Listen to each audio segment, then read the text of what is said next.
Welcome you all to this session, the second recap session.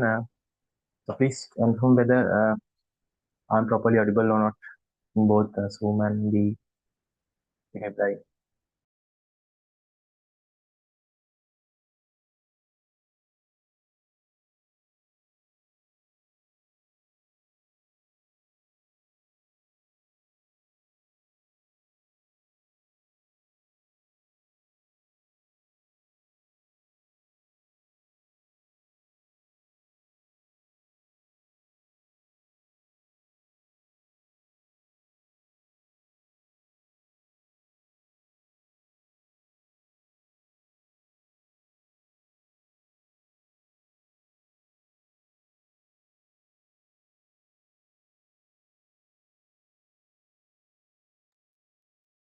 Yep, so we will start the work.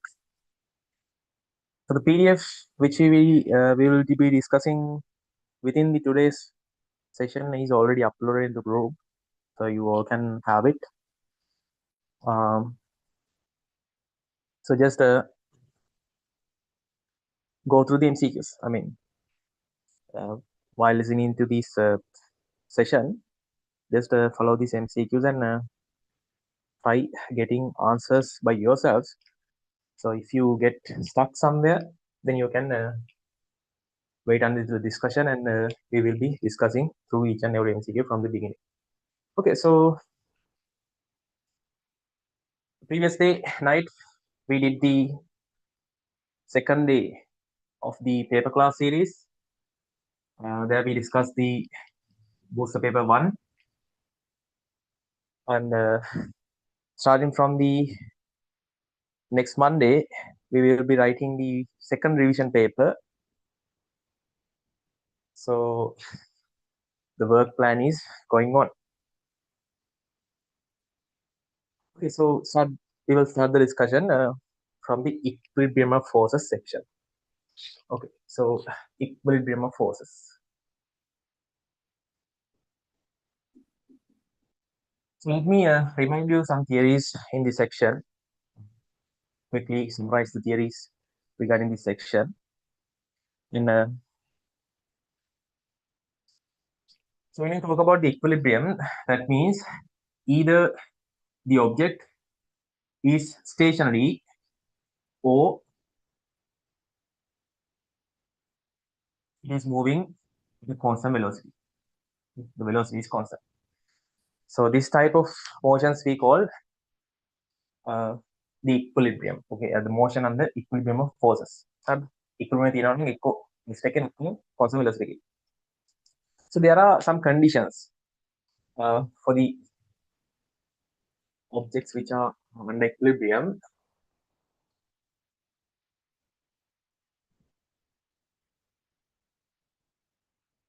So we say if a system is in equilibrium,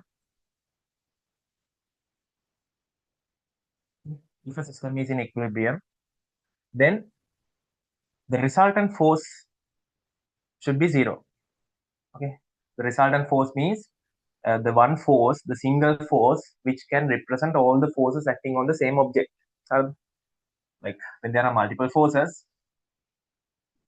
simply the resultant means the vector addition, isn't it? Okay. The single force which can replace all these forces.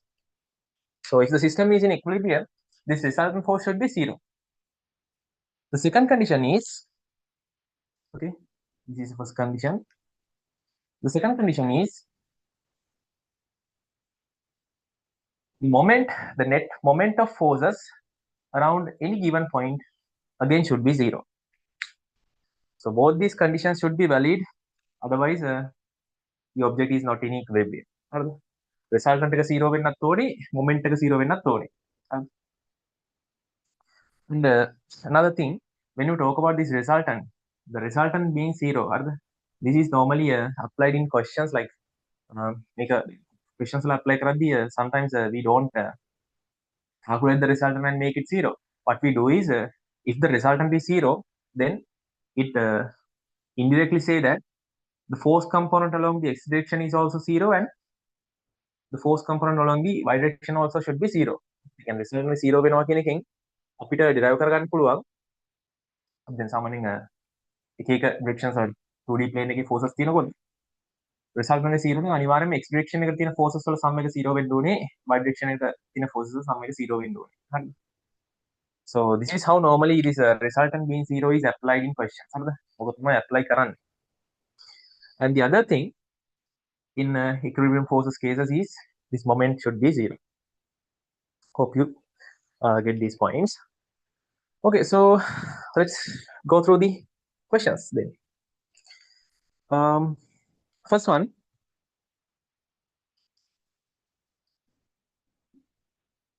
which of the following diagrams shows addition of two vectors 6 Newton and 8 Newton and 6 Newton? Okay. Addition of vectors. So if you remember, addition of vectors is done, two vectors is done using the triangle. Okay, so what does it mean? If the resultant is v is equal to 8 vector plus 6 vector. So in these diagrams you see මේ දීලා තියෙන diagrams වලදී these two forces are perpendicular නේ. The given forces are perpendicular, so they are perpendicular in direction.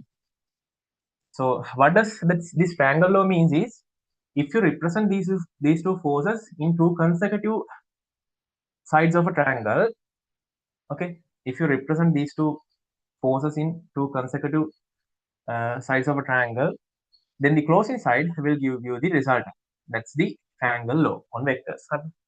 ඔයා forces දෙක triangle එකක consecutive sides දෙකකින් පෙන්නුවොත් closing side එකෙන් result force එක දෙනවා.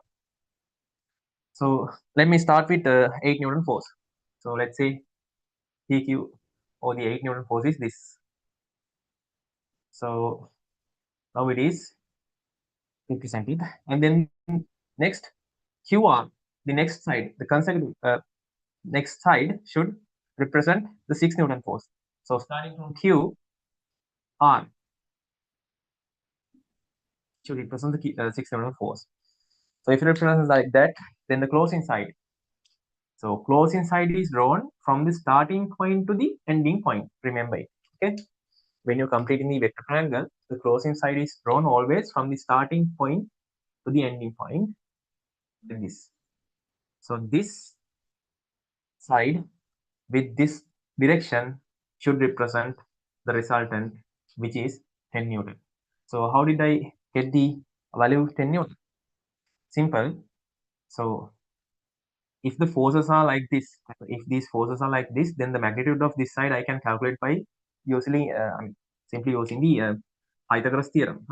So PR should be equal to square root 6 squared plus 8 squared. We all know this. This is a famous thing. So this is 10 Newton. So what does it by which figure it is correctly represented? So if you see the figures, when you consider all these directions, the correct choice given is,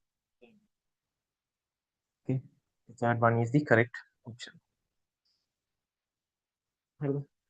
consider කරද්දී හරියටම දැන් sides maintain වෙලා තියෙන්න ඕනේ, directions maintain වෙලා තියෙන්න ඕනේ. ඊට පස්සේ closing side එකේ direction එකත් හරියට තියෙන්න ඕනේ. හරි. That is the correct option. Okay then. The second question.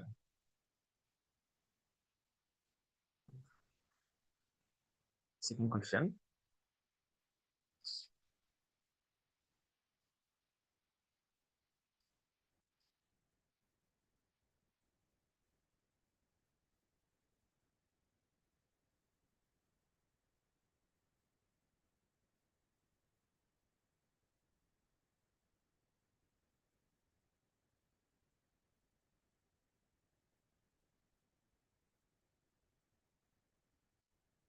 Okay. Which of the following sets of forces never produces a zero result? Again, this is a kind of a very famous question. So all these the beginning, these 1 and 2 මේ questions දෙකම තමයි resultant එක ගැන focus කරන questions දෙකක්. There is a point, let's say P and Q are two forces මේකත් ඔයා ඉගෙන ගන්න theory එකක්. If P and Q are two forces acting on a object, then there is a condition like the resultant of these two forces should always lie less than the addition of the forces and should be always greater than the difference in forces. Okay, so these two vertical lines represent the difference or the magnitude. Okay, magnitude එක විතරයි. කියන්නේ q minus p කියලා ගන්නත් පුළුවන් ඕන. කොහොම හරි අරගෙන මම magnitude එක තමයි මෙතන දාන්න ඕනේ. හරි. So always the resultant lies between p minus q and p plus q. So they are asking which of the following sets does not produce a zero resultant. හරිද? zero resultant එකක් ගන්න නැත්තේ මොන set එකද කියලා නහන්නේ. ඒ කියන්නේ let's say these three forces are acting like this. So let's say this is p, sorry, this is p, this is q, then this is r. So let's think දැන් මේක tackle up කරද්දී අපි හිතමු the resultant of these two forces to be r dash. Okay, මෙතන අර equilibrium එක මේක zero resultant එක ගාව ගන්නත් එපා. හරිද? මෙන්න මේක තමයි theory එක මෙතන use වෙන. So how to apply this? So let's imagine the resultant of these two forces as r dash. Then what should happen? What should happen? So if this system is in equilibrium, or if this resultant is zero, okay, if the resultant is zero, then the resultant of these two forces, which is r dash, should be equal and opposite to this third force, isn't it? මෙතන මේ r dash කියන කෙනා r ට equal and opposite වෙන්න ඕනේ. r dash would be equal to r then. ඒ කියන්නේ මේ දෙන්නගේ resultant එක මේ දෙන්නගේ resultant එක third force එකට equal වෙන්න ඕනේ. අපි දන්නවා resultant is always less than or equal to p plus q and greater than or equal to p minus q. r dash කියන කෙනා කියන්නේ මේ දෙන්නගේ resultant එක මෙහෙම වෙන්න එපා. ඒතර අපි ඔය forces තුන දැන් දීලා තියෙන cases වලට දාගෙන බලමු. So I'm going to erase this side.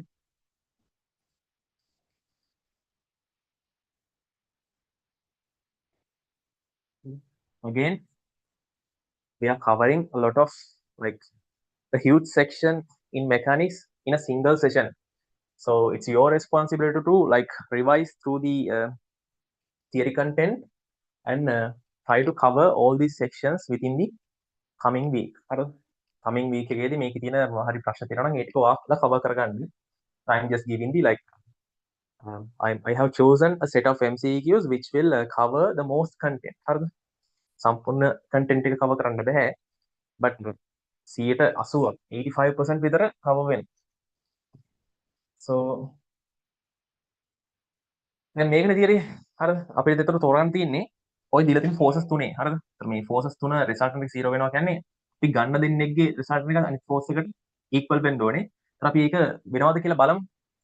first choice එක ගත්තොත් first choice එකේ තියෙන්නේ forces තුනම 5 5 5. ඉතින් අපි මේ දෙන්නෙක් ගමු PQ කියලා. ඒතර මේ දෙන්නගේ resultant මම R dash කියලා ගත්තොත් if I say the resultant is R dash, then this R dash should be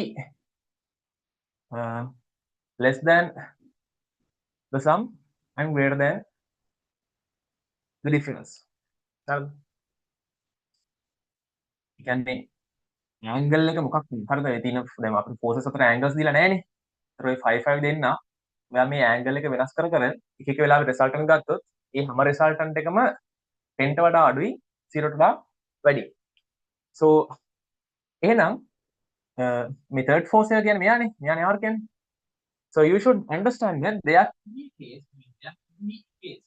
You may change theta value such that at that instance this R dash is equal to this R for 5 minutes. හරිද? දැන් මේ R dash ගේ range එක මේක නම් ඔයාට මේ theta value එක වෙනස් කරලා හොයා ගන්න පුළුවන් එක theta value එකක්. අන්නේ theta value එකේදී R dash third force එකට equal. That means this system can be in equilibrium. Equilibrium එකේ තියෙන chance එක තියෙනවා. Third force එකට equal වෙන්න පුළුවන්. So let's understand that then. So for the second choice as well, if I consider these two as P and Q and consider the resultant R dash, so when you change this angle between these two 5 newtons, the resultant should be somewhere less than 10 newton and greater than 0. Again, you see, if this is the third force, you may find some angle such that this R dash is equal to R. R is 10 newton. Actually, this case, we know the angle as well. How the minimum angle is so this happens only when P and Q are parallel and into the same direction. So then resultant එක 10 වෙන්නේ.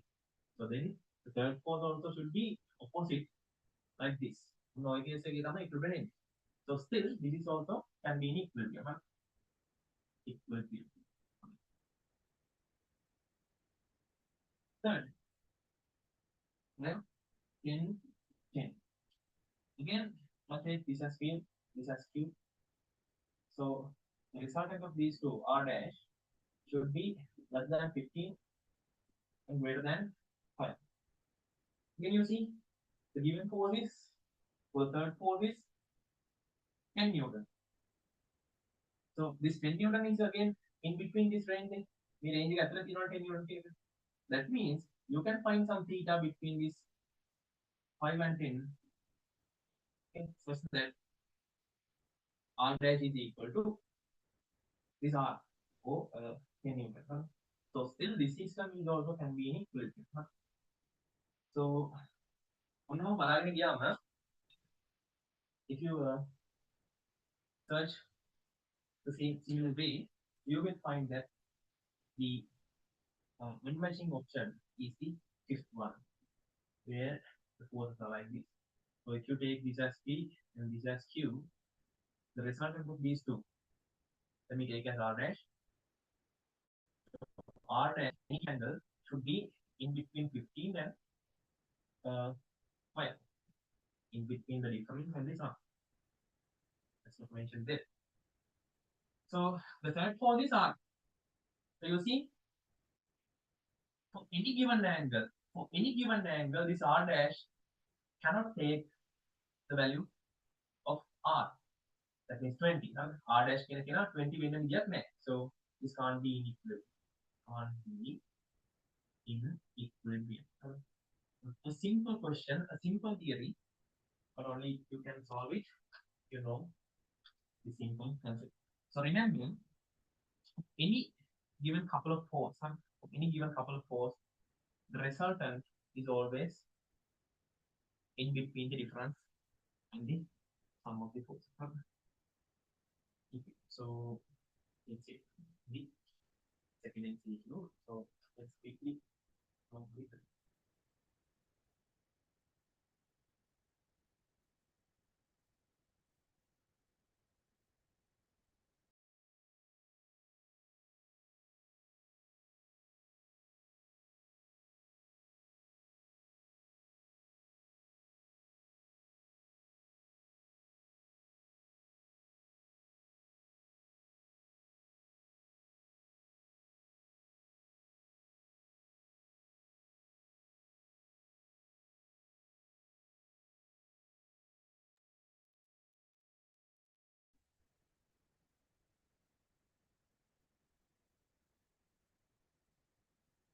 So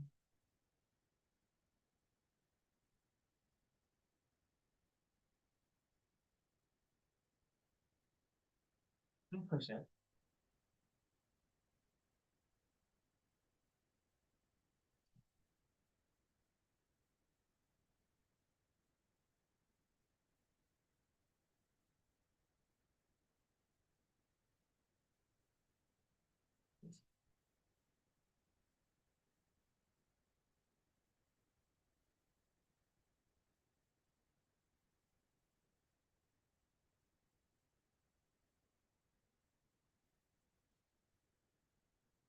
So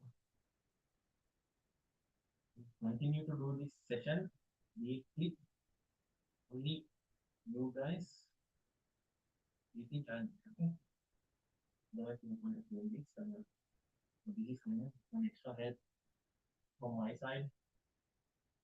You exam. So make you go. the full use of it. එකක් වෙනවා ඒ DK තුල කොට දාන්න ඕනේ. හරියි හරිද? Okay, a child of weight W hangs at rest from the ends of a light in a single rope as shown in the figure. If the weight of the spring balance uh, S is negligible and the reading on its scale is okay. So there is no weight for the spring balance. How the spring balance is weight and the weight of this child is W. They ask you to calculate the tension of this spring. Okay, so you want to understand this person is or this child is here in equilibrium. Well, is in equilibrium. So let's consider all the forces on him. So if you consider the forces, there will be the tension. The tension force given by the string, and the same string is coming from just above this pulley and joining from this side. So here it is a massless spring balance. Make a massless. That means there is no weight. That means you can assume the tension in both sides of this spring to be same. So if this is T, this also should be T, and again here also should be T. So if this is having no, if this is light having no mass, then again here the tension also should be T. So you see, when you consider the equilibrium, so I said when we say the resultant is zero, we normally apply it in perpendicular direction. The resultant zero can apply currently perpendicular direction. So I'm considering the vertical equilibrium. That means all the forces in vertical vertical direction should be balanced. Okay. So when writing the when writing for the vertical balance of this child, I can find that it's T plus T. The vertical upward forces should be equal to the vertical downward forces, W. That means 2T should be equal to W, and T should be, the tension should be W over 2. So the question is the reading on the scale. So the earlier day, when we encounter springs, I told you that the reading of spring balance is the tension, nothing other than that. Is the tension under the spring. So the tension under the spring is T, which is W. The answer is Z.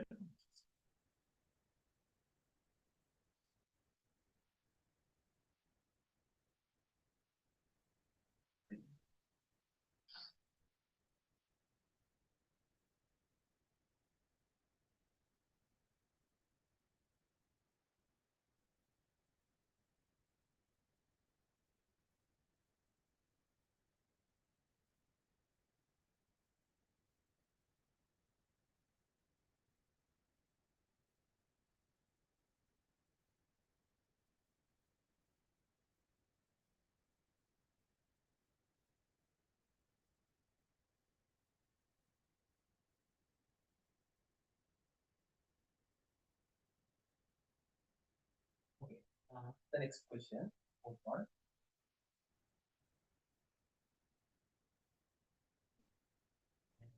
You have anything to cover? No, okay. Man of weight, standing on a platform T, supported by two light springs passing over light pulleys in upper center part, pulling the string from T.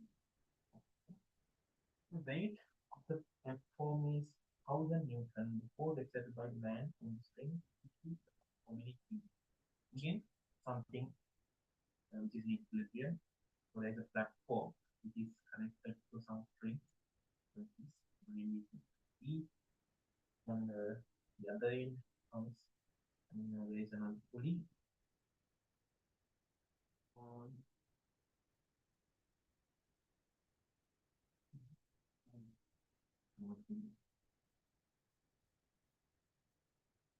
pulley and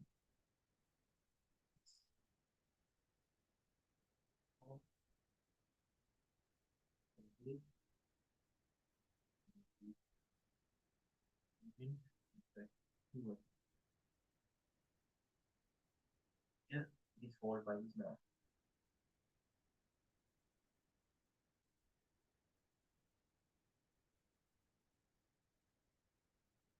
So platform has a weight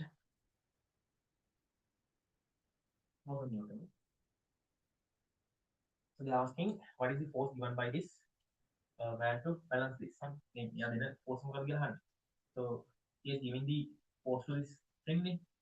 So when he uh, pull the string down, there will be a tension force. Okay, so I can start marking the tension.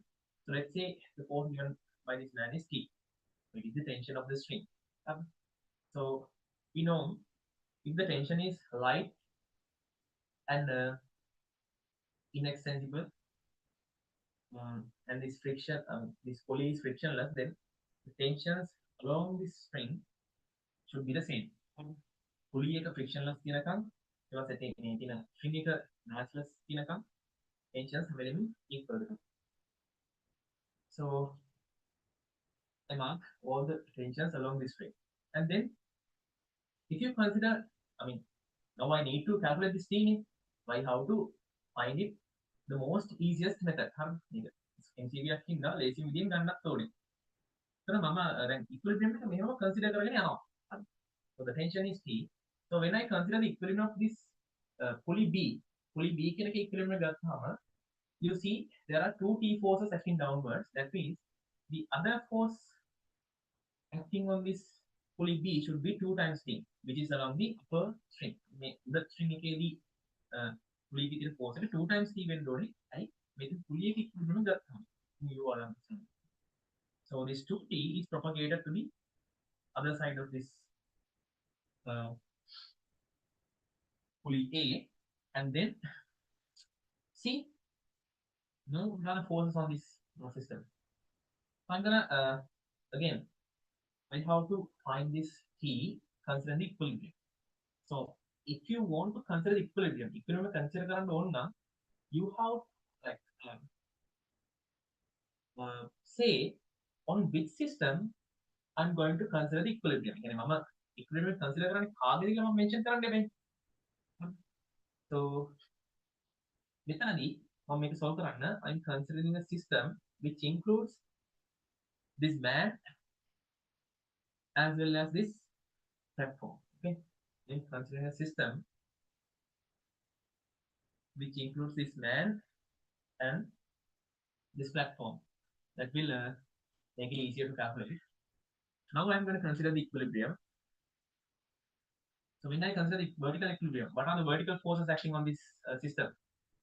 So මෙතන වාසිය තමයි මේ මෙහෙම consider කරාම ඉතින් platform එකයි මේ මේ අතර තියෙන මේ interactions එක ගන්න ඕනේ නම් the forces කියනවා. Otherwise we have to calculate those things first. So that's why I have to take a system like this. But still, the weight of this person is there. 7 force 500 Newton. Okay.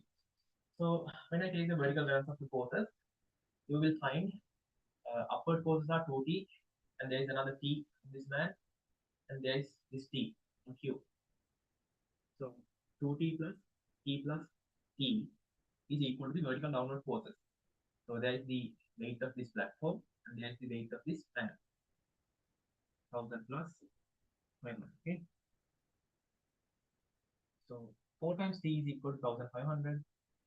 T is equal to 1500 divided by 4, which is 375. Now, please.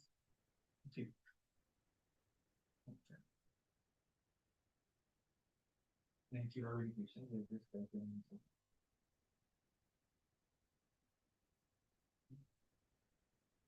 මේ system එක ගන්න මේ problem මට ඕනේ මේ minimum අයින් කළා මේකේ platform එකේ විතරක් ඉක්මනට කන්සිඩර් කරන්න තියෙනවා.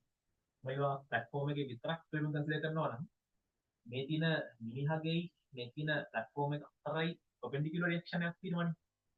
මේ reaction එකක් ගන්නට හදා ගන්න ඕනේ. ඒක දාගත්තොත් එහෙම reaction එකක් තමයි වෙනකොම යන්නේ.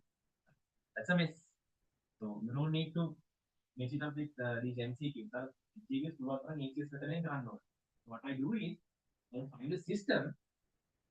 So when that system is considered, that reaction force will be an internal force. So the concept of internal force I explained earlier in the reconstruction one.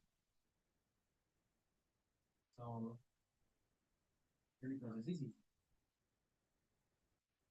Okay.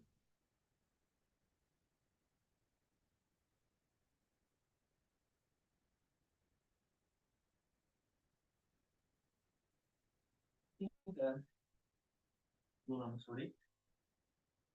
I'm gonna go into question number five. Again, the fifth one, I'm not gonna explain into we already the same thing in an earlier MCQ.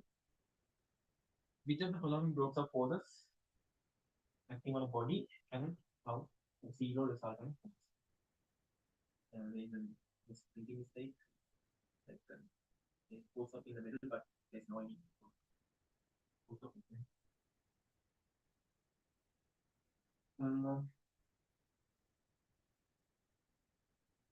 So which system has cannot have the zero result? Again, consider the same way which we have done earlier. So I'm just gonna write the answer. So you see the fifth answer there also. So in the fifth choice, forces are like this.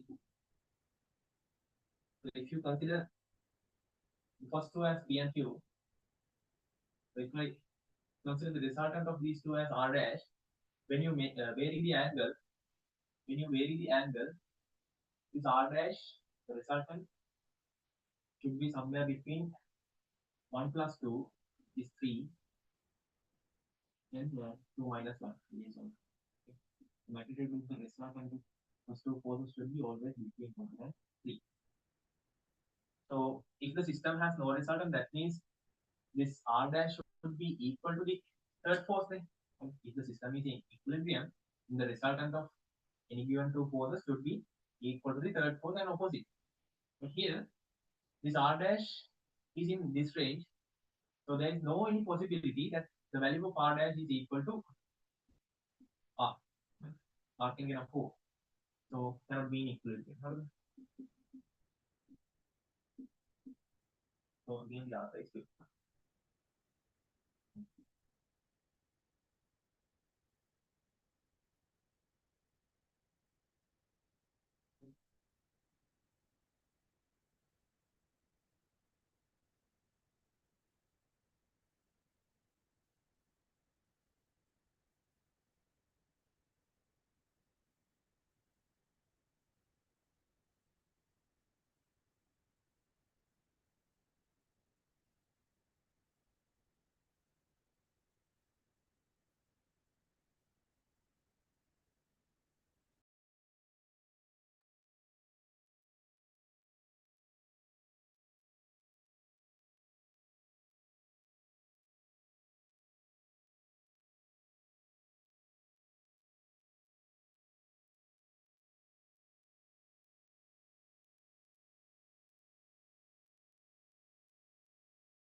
Okay.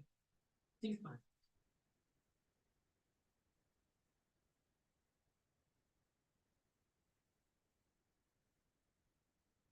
And now shows two boys pulling water from a well. Which of the following terms correctly represents the variation of tension in the string with the angle theta? Okay. So the good example is they are trying to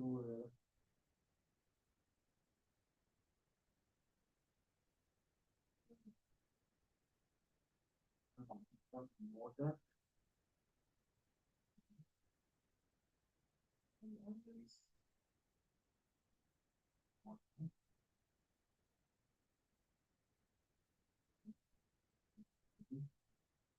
water.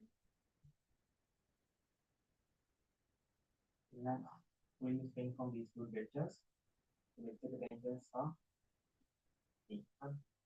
This is the same string. This is the same string. You can imagine like there is a ring here.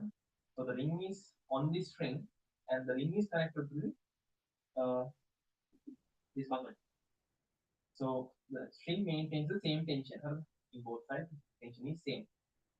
Okay, so again, uh, so when consider the equilibrium, so they are asking to represent the variation of tension with the angle theta. මේ theta කියන angle අපේ tension එකේ variation කොහොමද කියලා අහන්නේ. Again, the equilibrium is considered. So when you consider the equilibrium of this bucket, the effort force given by these two tensions are t cos theta plus t cos theta. මේක resolve කරාම මේ side t cos theta, යාගේ t cos theta. So that upward force should be equal to, it should balance the weight. So 2t cos theta is equal to W, T is equal to W over 2 cos theta. You see the relationship between the tension and theta is something like this. So definitely it's not a linear graph. So with this relationship, you have to imagine the graph. Right? So let's some values and see how to happen. So let's initially think of the case when theta is 0, and then we will think of the case when the theta is 9. If theta is 0, theta is 0, okay, so 0 here. So 0 is 1. So if this is 1, then tension is equal to W over 2. So that means starting from W over 2. When theta is 90, when theta is 90, when theta is 90, cos 90 is 0. So there is a 0 in the denominator. So 0 in the denominator means that's going from huge value. You see, W divided by 0. Anything divided by 0 is going for huge value, either from positive side or negative side. We don't know. So here it is going for a very big value. Because that from positive side taken high and so well should be something like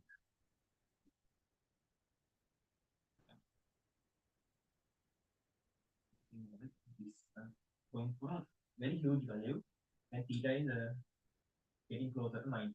90 closer will be not closer. Also should be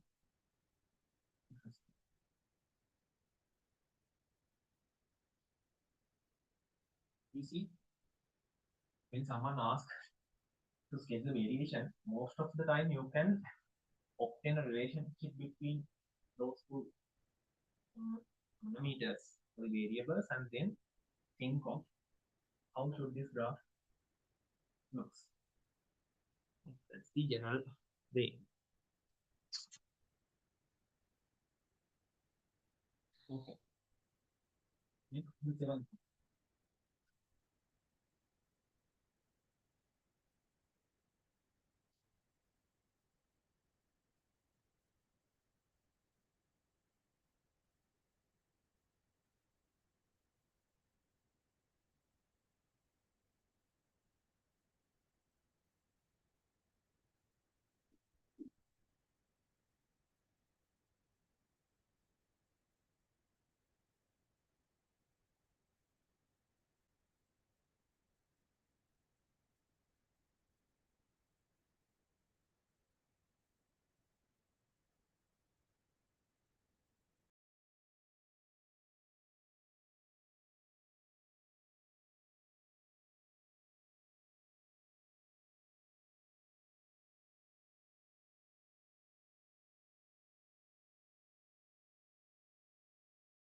Okay, can you all hear me now?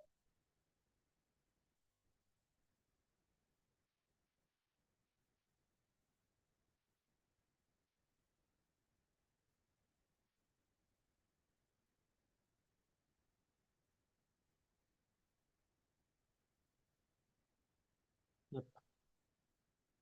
Can you all hear me now?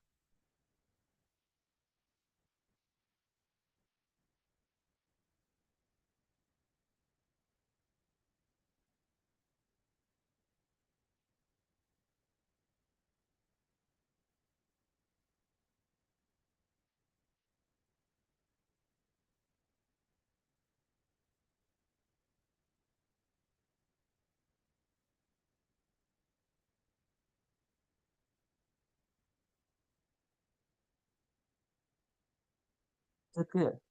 Okay. So,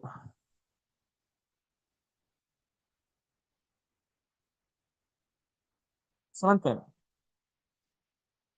Light string passing over a smooth pulley carries a spring balance of mass 1 kilogram and two weights of mass uh, 1 kilogram and 2 kilogram as shown in the figure. The reading of the balance will be okay. So there is a pulley. On top of it, there is a string going on. So in either sides, in one side it is a 2 kilogram mass. The other side there is a spring with 1 kilogram mass as well as another weight with 1 kilogram mass. So you see in both sides the same mass is there. Maybe at the 2 kilogram, maybe at the 2 kilogram. That means this should be balanced. This should be in equilibrium, isn't it? So both sides same masses. That means equilibrium.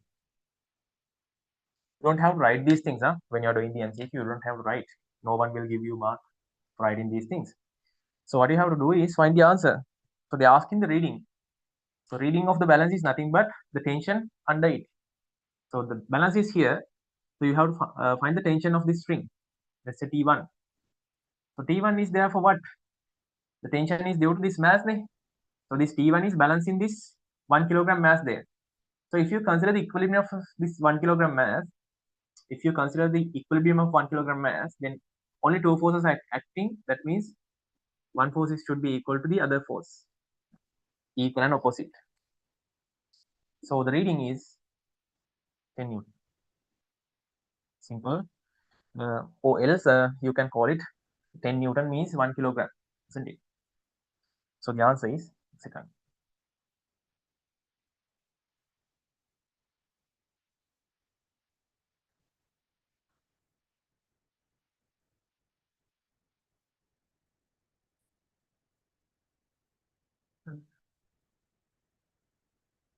Name of forces.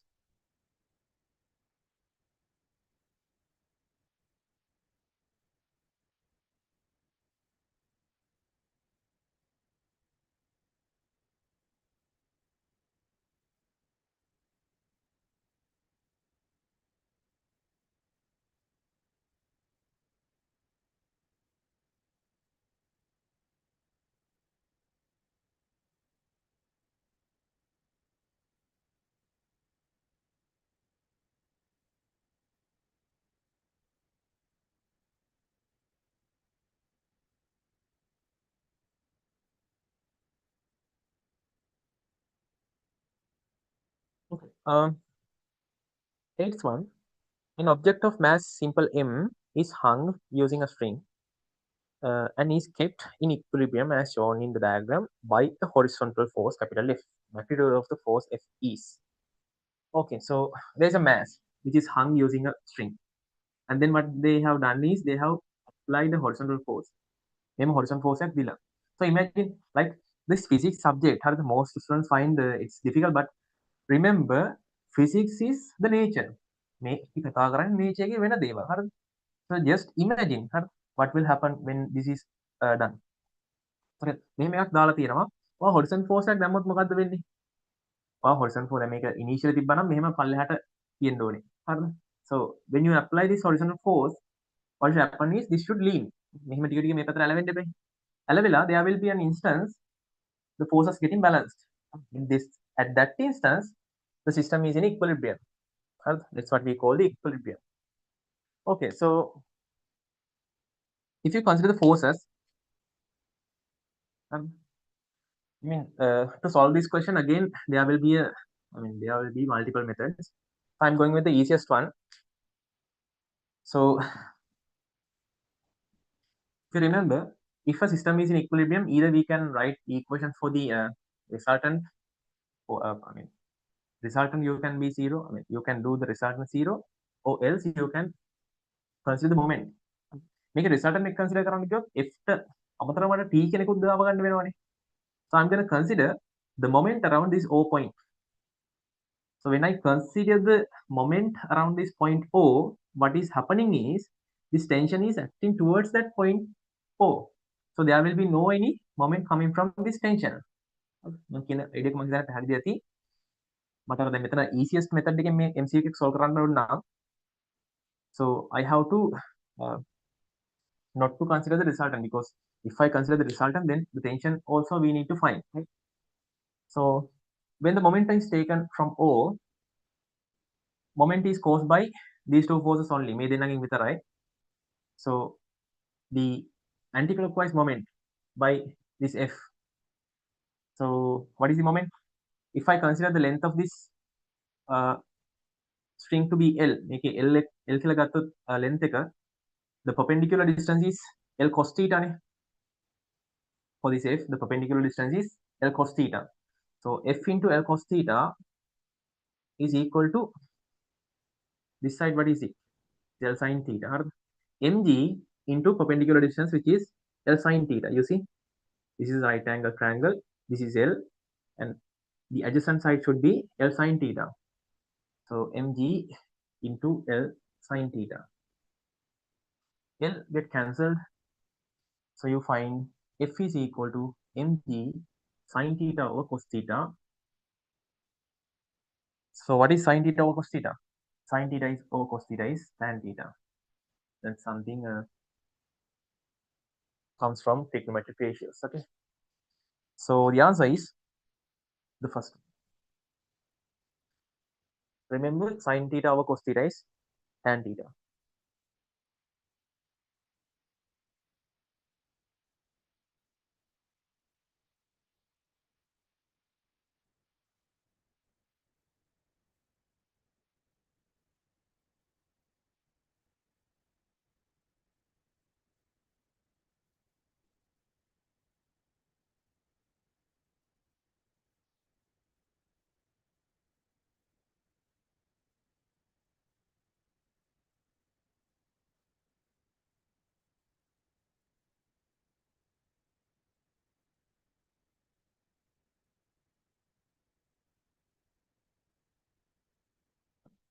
Then කිව්වම ඔයාලට consider කරන්න තියෙන එක components ගත්තාම 0 වෙන්න ඕනේ, නැත්නම් moment එක 0 වෙන්න ඕනේ.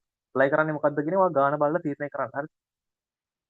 So like mind map එකක් build up කරගන්න කරන questions වලින් තමයි මේකට කරන්න හරියද කියන එක.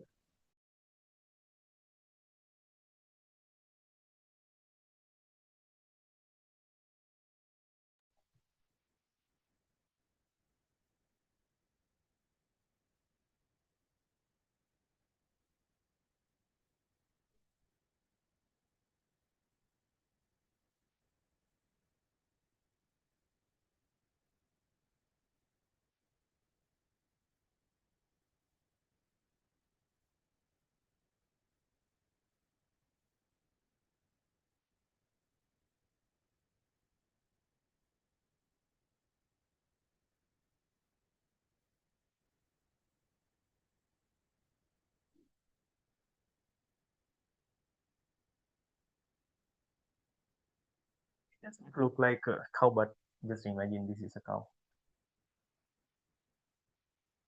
Okay.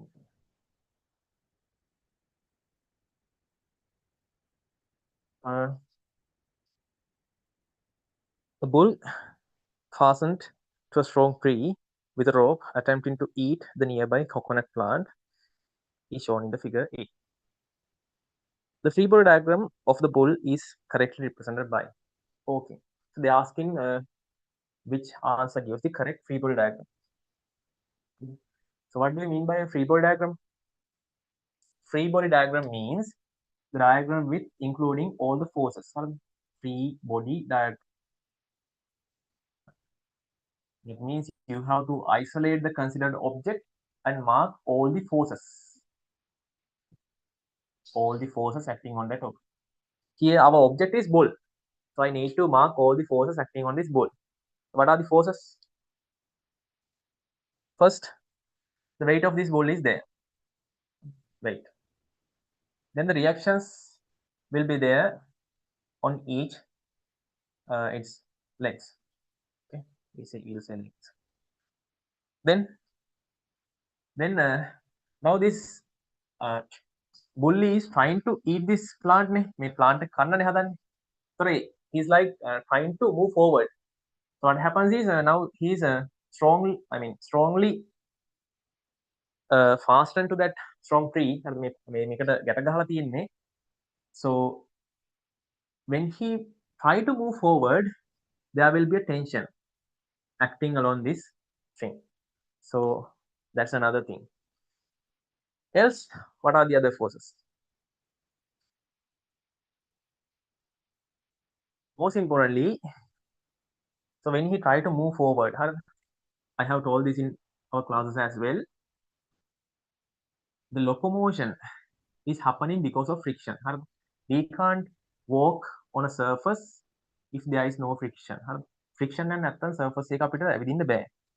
So how this walking happens is, what you do is you are trying to relatively move your leg backwards. Though backwards relatively වගේ leg එක අරන් යන්න හදනවා. Then what happens is, because of the friction force acting between these feet and the ground, there will be an opposing force on our feet like this. So you are trying to relatively move your feet backwards. So when you try to move it backwards, there will be a forward force from friction. So because of that force only, we move forward. So the same thing happens here. So he's trying to move forward. That means if he try to move forward, there will be friction forces acting forward on both legs. Okay. So the option which gives all these forces right is actually the fourth answer. Fourth answer. Fourth.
So 10th one, the last one under the equilibrium. Two teams start to play tug of war using a rope of uniform strength on a hard, flat, horizontal surface as shown in the figure. It should be as. Not as. Both teams apply equal forces, and as a result, the point on the rope does not move. Consider the following statements made about the situation. So here it is the point O. Okay. So they have said clearly, both teams apply the equal forces. Equal forces apply කරනවා ඒකින්ද මේකේ string එක move වෙන්නේ නැහැ කියලා. හරිද? That's clearly mentioned. So that means what? So if you consider the forces acting upon A, O, හරිද? O මත තියෙන forces ටික ගත්තොත් there should be equal and opposite forces to the opposite directions. Let's say T and T. Okay. Statement A. If each of the members of two groups apply the same force on the rope, the magnitude of the tension throughout the rope is the same. Okay. ඉතින් මේ හැම එක්කෙනාම equal force එක දුන්නොත් along the string මේකේ tension එක same ලු. Is it correct? ඔයා හිතන්න මෙහෙම. So he is giving a F1 force. හරි. අපි හිතමු මෙයා F1 force එකක් දෙනවා.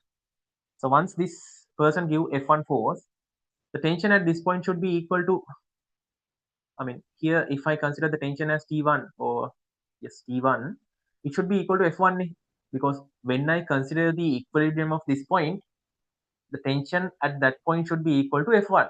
That's how this is being in equilibrium. Fine. Then if I consider the tension at this point T2, tension T2 consider and if I consider the force given by this person as well, let's say this F1 or the equal forces then. So if I consider the force given by this person also the same thing as F1, then what should happen? If I consider the equilibrium of this system, when I system equilibrium consider karama, you should understand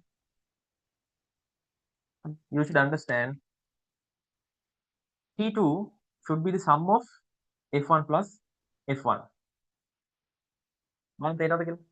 අතන system එක කිව්වා මම මෙතන මේ consider කරන්නේ මේ තියෙන rope එක මේ තියෙන රෝප් එක මේ ළමයි නැතුව. එතකොට රෝප් එක දිගේ තියෙන ෆෝර්සස් ගත්තාම මෙතන T2 එක තියෙනවා මෙතන F1 එකක් තියෙනවා මෙතනත් F1 එකක් තියෙනවා එහෙනම් T2 කියන එක 2F1 ට equal වෙන්න ඕනේ. So you should understand from point to point the tension is different. So when they apply equal forces, equal forces apply karama from point to point the tension is different. Here the tension is F1, here it is F2F1, and here if you consider this point the tension it is already marked T, so T should be equal to 3F1. Actually in this diagram there are 4 persons, that means altogether there should be 4F1 tension at this point. Force again on. So A is wrong. Not at all the forces, I mean not at all the places this tension is equal. If the magnitude of the tension on the rope exceeds the breaking tension, the rope will break only at point between P and Q. Okay, P is somewhere here, Q is somewhere here. Rope එක කැඩෙනවා නම් කැඩෙන්නේ P and Q අතරදී විතරයිලු. That is correct. Why? Why it is going to be broken in between P and Q? So if you consider the tension along this string, so if I consider the tension of the rope along this side, so you will see that the minimum tension is when consider the back end of this rope. Back end minimum tension. So when you move to the front, the tension will gradually increase. එක්කෙනෙක් පහු කරාම tension එක F1, දෙන්නෙක් පහු කරාම tension එක 2F2, 2F1, තුන් දෙනෙක් පහු කරාම 3F1, හතර දෙනෙක් පහු කරාම පස්සේ 4F1. ඒතර ඔයාලට තේරෙන්න ඕනේ මේකේ maximum tension එක තියෙන්නේ අර හතර දෙනාම පහු කරාම පස්සේ එන region එකේ. ඒ කියන්නේ මේ P වල ඉඳන් Q ට තියෙන region එකේ. ඒතර sides දෙකේම එමනේ. ඒතර sides දෙකේම එමයි කියලා කියන්නේ නම් maximum tension එක තියෙන්නේ මෙන්න මේ region එකේ. හරිද? E max එක. එහෙනම් කරනවා කැඩුනේ කොහෙන්ද? කරනවා නම් කොහෙන්ද ඕනේ අනිවාර්යයෙන්ම maximum tension එක තියෙන region එකෙන්. හරිද? It should break from the region where the maximum tension is there. So B is correct. Then C. The magnitude of the maximum force that can be applied by an individual on the rope depends on the coefficient of static friction between feet and the individual feet of the individual and the surface. Yes, definitely. හරිද? එක person කෙනෙක්ට දෙන්න පුළුවන් maximum force එක depend වෙනවලු friction coefficient එක මත. ඒක obvious දෙයක් නේ. We all know we can apply a force only because there is a friction force. හරිද? Friction force එකක් තිබ්බ නැත්නම් අපිට මුකුත් force එකක් දෙන්න බෑ. Because of the friction only we can move as well. හරිද? Friction එකකින් හින්දාම තමයි අපිට ඇවිදින්නත් පුළුවන්. Otherwise we can't. So this is something correct. So B and C are correct. So the answer is the fourth. Okay. Answer is the fourth one.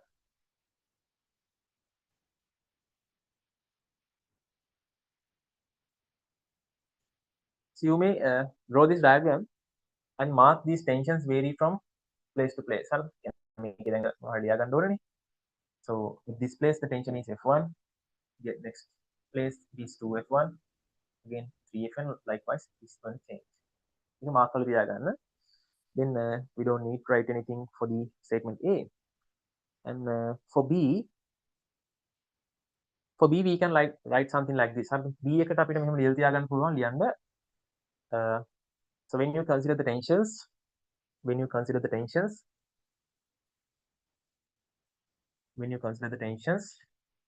the maximum tension will occur in between P and Q, in between P and Q,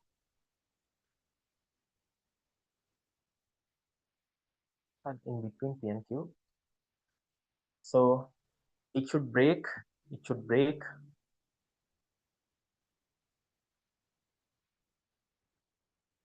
from a point between P and Q, from a point between P and Q. Okay. So that is all about equilibrium and related questions. There were different types of questions. So in all that questions, you have seen some points. Points apply when if you see more questions, you will find the same points most of the case. And if you see the past papers, there were some more questions regarding this resultant force. I think we don't need to discuss anything like any question from that part because that's not somewhat it's not a big deal to solve those. Systems resultant එක හොයන්න තියෙනවා. Everything කරන්න resolution එක කරලා result එක කියන්න පුළුවන්. But anyway, we learned some concepts on the resultant. Initial questions වලදී අපි resultant ගැන පොඩ්ඩක් බලුවා. Okay, so a new section. Work, energy.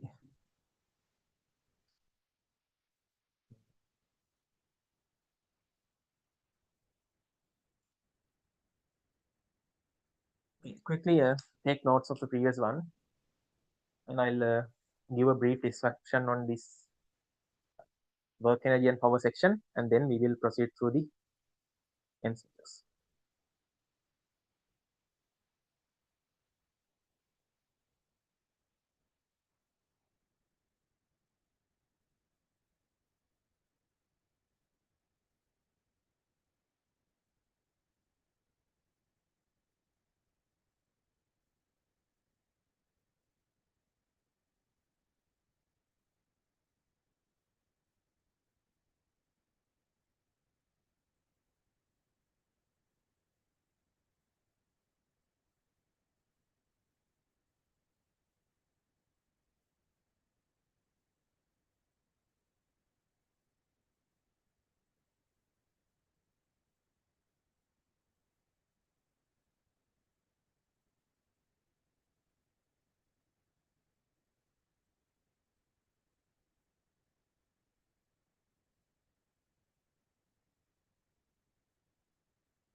So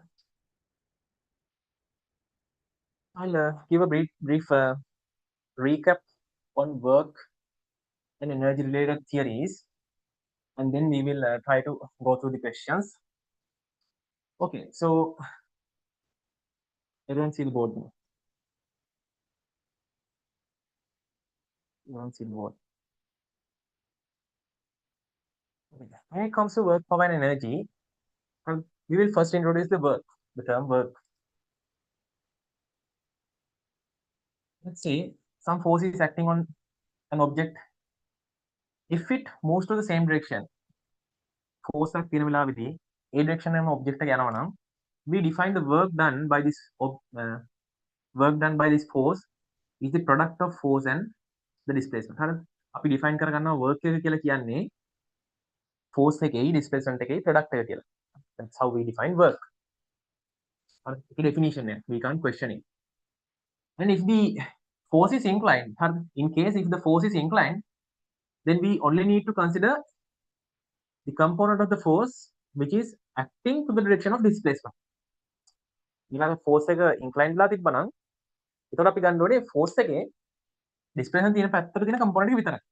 That is f cos theta times s. So that's how we define work again. Okay. So work is defined now. කොහොමද තමයි work define කරන්නේ? And work එක measure කරන්නේ මොනවද? ඔයාලට remember මේක පොඩ්ඩක් මතක් කරගන්න. work එක measure කරන්නේ unit එක joule. හරිද? unit එක joule. හරි. ඊළඟ මෙහෙම concept එකක් තියෙනවා. මේ session එකේ introduction එක. හරිද? ඒතර මෙහෙම concept එකක් තියෙනවා. object එක displace වෙන direction එකට මොනවා force එක තියෙන්නේ. If the force is acting to the same direction of the displacement, then we say this is an assisting force. හරිද? අපි කියනවා මේක උදව් කරන force එකක්. assisting force. force එක තියෙන්නේ displacement එකක් තියෙන්නේ ඒක assisting force එකක්. මතක තියාගන්න assisting forces වලින් හැම වෙලේම work එකක් වෙනවා. work is done. ඒ කියන්නේ assisting force එකකින් වෙන work එක අපි ගන්නේ positive කියලා. හරි? positive. Again, let's say a case. Now the displacement is this side. Displacement මේ පැත්තට. And the force is in the opposite direction. Object එකක් motion එකක් කරනවා. ඒකෙදි displacement එක තියෙන්නේ මේ පැත්තට. හැබැයි force එකක් තියෙන opposite direction එකට. In this case, we say this force is now. We have to work against this force. We call this is a opposing force.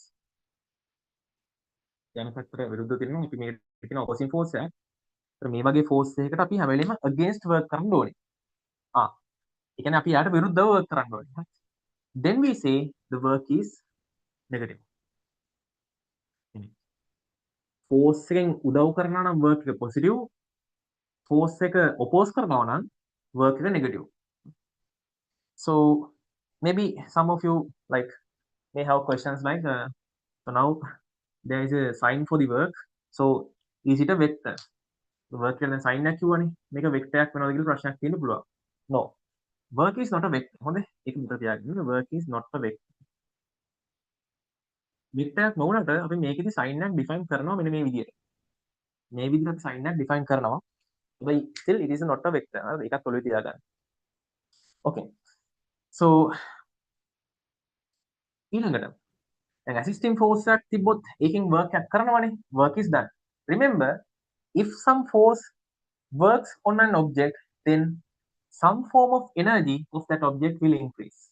කියන්නේ work කළොත් ඒ තියෙන object එකේ මොකක් හරි තියෙන energy form එකක් වැඩි වෙනවා. Maybe it's kinetic energy or potential energy, any form of energy, but it will increase. If work is there, that will cause increase in energy. The opposite way, if there is an opposing force, that means you have to work against this force. හරිද? මේකට against කරන්න ඕනේ. So if you do work against this force, then you will lose your energy. මේක නිකන් අර අපි simple example එකකින් මෙහෙම explain කරන්න පුළුවන්. ක්ලාස් එකේදී කියන්නේ මේක නිකන් අපි work කරනවා කියන එක නිකන් ඔයා කනවා වගේ. කෑවම මොකද වෙන්නේ? ඔයාගේ එනර්ජි එක වැඩි වෙනවා. ඒක ඉතින් අර ස්මෘත්තාවට නම් කාලා හරියන්නේ නැහැ. එතකොට ඉතින් වැඩ කරන්න හිතෙන්නේ නැහැ. Eating something will energize you. So eating is like work, like a work input, or it's like a resisting force. Resisting force that means. Or else we can call work is done. Work කරොත් energy එක වැඩි වෙනවා. Then you do work. Then you gonna study. So when you study, what happens? It's kind of like an opposing force.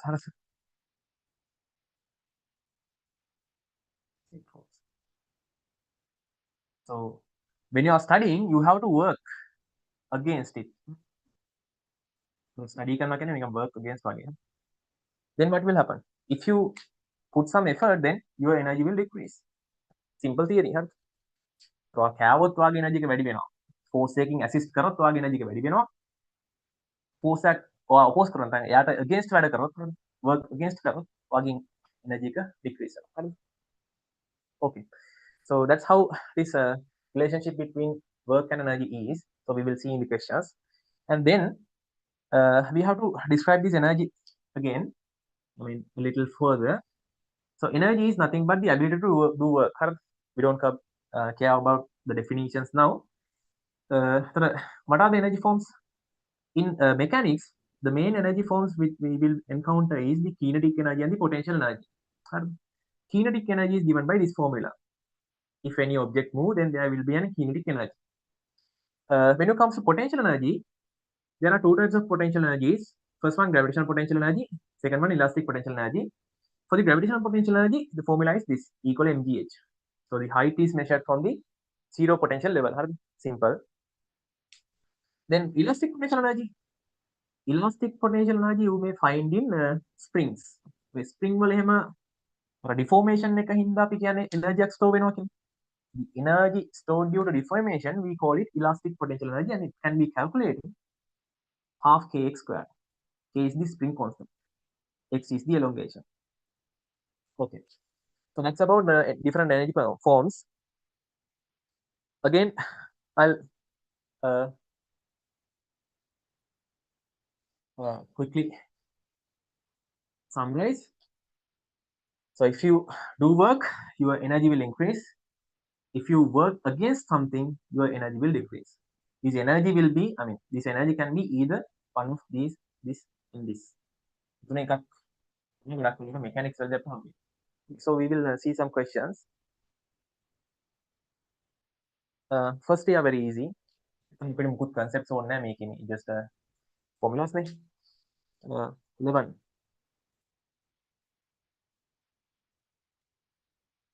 Okay, so two particles A and B have equal kinetic energies, but the velocity of the particle B is 4 times that of the should be B, that of B.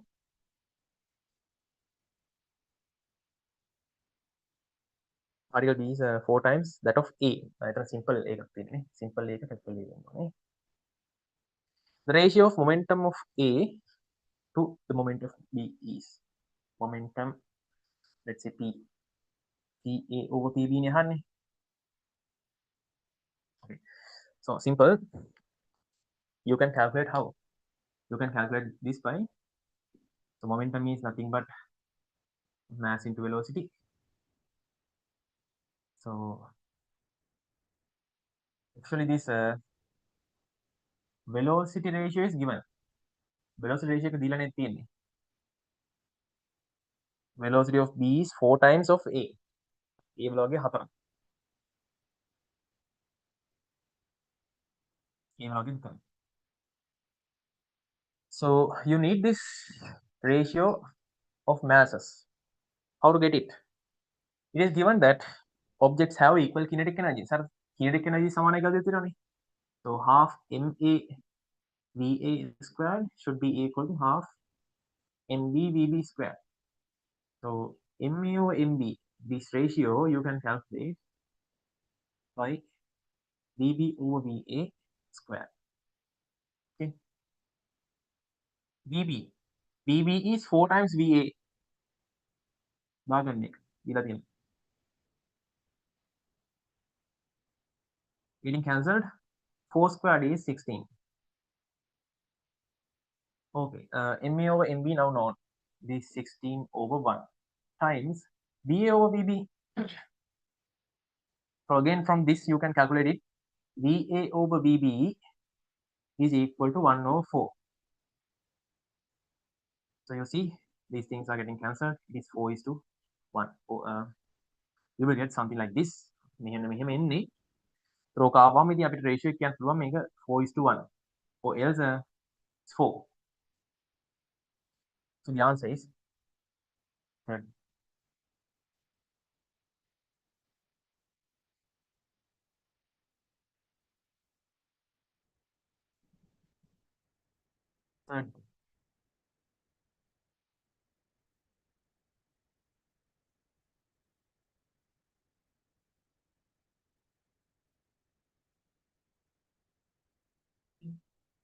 Another similar problem, 12. Two particles A and B have equal moments, but the velocity of particle B is 4 times that of A. Again, B වල A වල වගේ හතර. The kinetic energy, the ratio of kinetic energy. Now they are asking to calculate the ratio of kinetic energy. So the same procedure but in the opposite way. Like the initially එක තිබ්බ එකේ opposite වෙන මෙතන තියෙන්නේ. Same procedure. Kinetic energy කියලා කියන්නේ half mv squared. එහෙනම් ratio එක මට ගන්න පුළුවන් කොහමද? Masses වල ratio එක times velocity square එකේ ratio එක. Same thing. But how to calculate the ratio between the masses? Only this is given. Velocity ratio විතරයි දීලා තියෙන්නේ. From here you can obtain the velocity ratio is VA over VB is 1 over 4. Subject කරගන්න. To obtain about masses, you have to consider the momentum. They have equal momentum. That means MAVA should be equal to MBVB. So MA over MB, this is what we're interested in. So MA over MB is equal to VB over VA.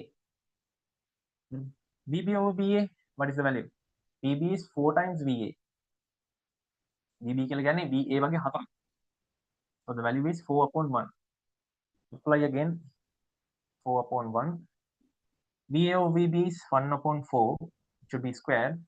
So square is 1 upon 16. So it is solved. Be 1 upon 4. So the answer is the first one. Similar thing. Okay. Again, 13th one is also you don't need any theory regarding work to get the answer.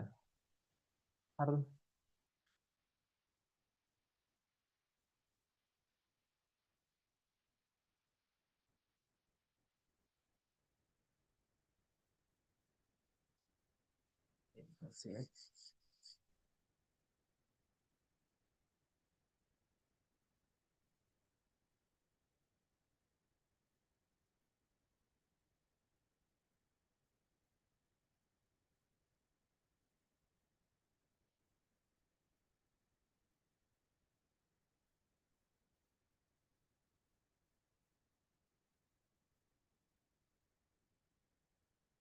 Okay. 13th.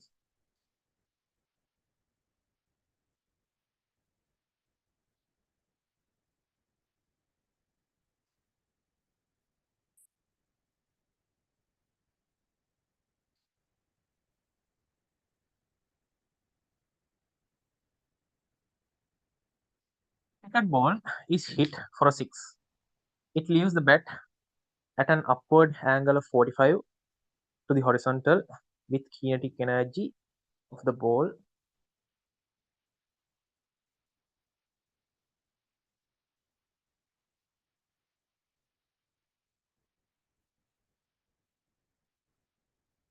it should be what is ne? The question again type mistaken. 45 degrees යනවා. So what is the kinetic energy of the ball at the top of its flight? මෙන්න මෙතනදී kinetic energy එක මොකද්ද කියලා අහන්නේ. එතන K කියලා දීලා තියෙනවා. again the question is incomplete by the way. එතන K කියලා දීලා තියෙන්නේ initial kinetic energy.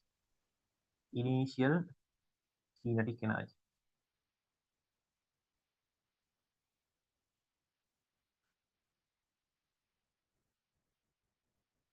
This is initial kinetic energy. simple comparison හරිද? මම ලොකුවට කියන්න යන්නේ නැහැ. projectile එක වෙන්නේ මොකද්ද? So when we are studying the projectiles, what we do is we simply do is we gonna resolve the velocity and we consider the horizontal motion and vertical motion separately. So in horizontal motion, you know, the horizontal velocity always stays constant. So at the maximum height, the horizontal velocity is like this, stays constant. Vertical velocity, what happened? Initially, the vertical velocity is v945, but at the maximum height, the vertical velocity becomes 0. Vertical velocity is 0. That means at the maximum height, the total velocity is this thing. Horizontal velocity තමයි total velocity එක. So nothing but a comparison. හරිද? මෙතන hand දෙකේ comparison එකක් තියෙන්නේ. velocity එක v වෙද්දි kinetic energy එක k කියලා දීලා තියෙනවා. එහෙනම් velocity එක v cos 45 වෙද්දි kinetic energy එක මොකද්ද කියලා තමයි අහන්නේ. initial velocity එක v, kinetic energy එක k නම් velocity එක මෙච්චරක් වෙද්දි kinetic energy කීයද? Comparison. So you know the velocity is proportional to v squared, half mv squared නේ. So k naught over k, I'm going to compare. This method of doing work will be discussed in points.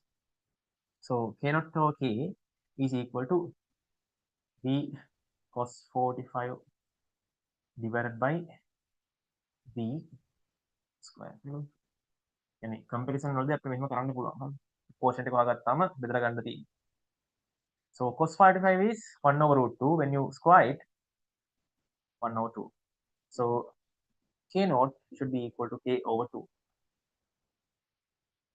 That is the answer is third.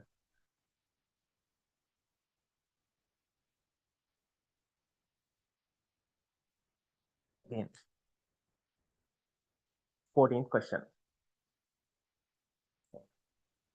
It's also a very easy one. Easy question.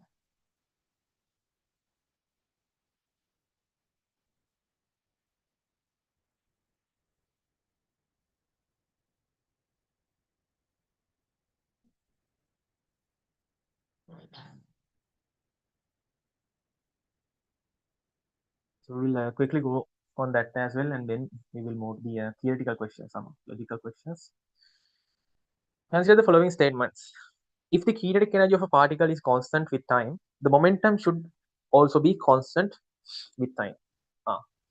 If kinetic energy is constant, then say momentum is also constant. Can we say like that? This is wrong. Why? Kinetic energy කිව්වහම මතක් වෙන්නේ මේක. kinetic energy constant කිව්වම ඔයාලට හිතෙන්න ඕනේ දැන් මොකක් හරි particle එකක් කිව්වම එයාගේ mass එක වෙනස් වෙන්න දෙයක් නැහැ නේ. So if the kinetic energy is constant, then the velocity should be constant. හිතෙන්න ඕනේ. ඒතර velocity constant වෙනවා නම් ඔයාලට මෙහෙමත් හිතෙන්න ඕනේ.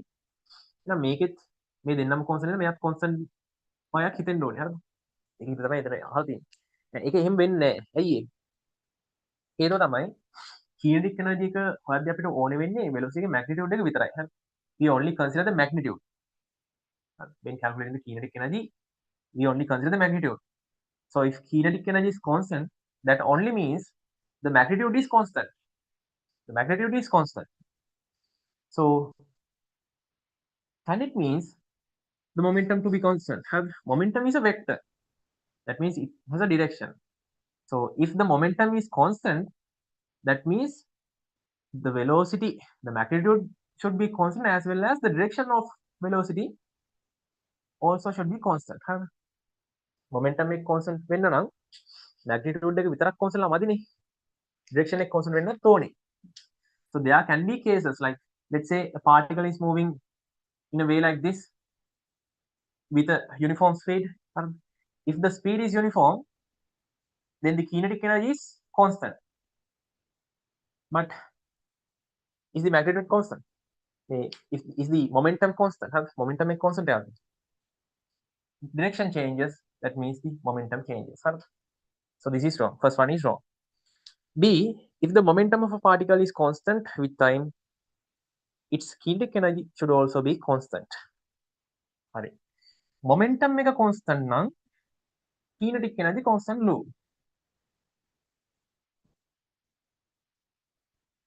That's correct. ඒක හරි. Why? Why that is correct? Because constant momentum means mass constant as well as the velocity is also constant. හරිද? ඒතර velocity එක constant කිව්වම මෙතන දේවල් දෙකක් තියෙනවා. එකක් magnitude එක constant as well as the direction should also be constant. So if the magnitude is constant, then according to this formula, this kinetic energy should also be constant. Huh? So that's correct. That's fine. C, if the momentum of the particle varies linearly with time, its kinetic energy should also may vary linearly with time කියලා කියනවා. So if this is gonna vary linear, does this kinetic energy also should vary linear? because linear vary වෙන්න ඕනේද? මේක linearly vary වෙනවා කියන්නේ ඉතින් mass එක වෙනස් වෙන්න දෙයක් නැහැ. velocity එකනේ vary වෙන්නේ. ඒතර velocity එක linear variation එකක් තියෙනවා. velocity එක linearly vary වුණොත් තමයි momentum එක linearly vary වෙන්නේ. but if මේතනදී velocity එක linear vary වුණොත් ඔයාලට තේරෙන්න ඕනේ kinetic energy is proportional to v squared. This is proportional to v squared. v squared වලට proportional කියලා කියන්නේ if it is proportional to v square, then velocity එක linear vary වුණත් මෙයාගේ variation එක quadratic වෙන්න ඕනේ හරිද? Something like this quadratic variation එක. It's wrong again. So third one is wrong. So only correct one is the B, means the answer is the second one. Second answer is the only acceptable answer. So මේකට අපි මෙහෙම ලියාගමු. මේකේ A කියන statement එකට ගන්න statement A,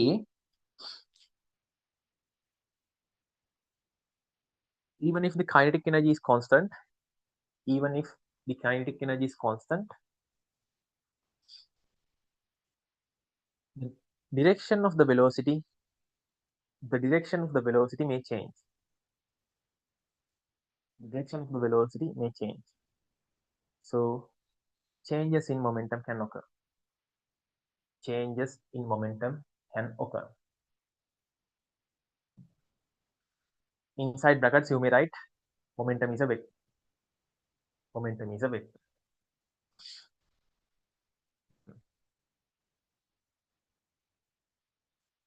Then for this statement C, C කියන එකකින් ලියාගන්න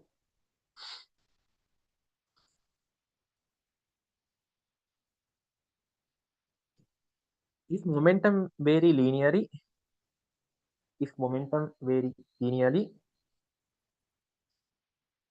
that means velocity vary linear. That means velocity vary linear.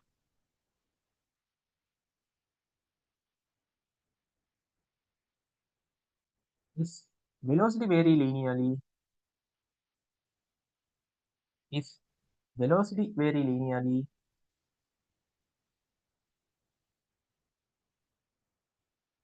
variation of kinetic energy will be quadratic.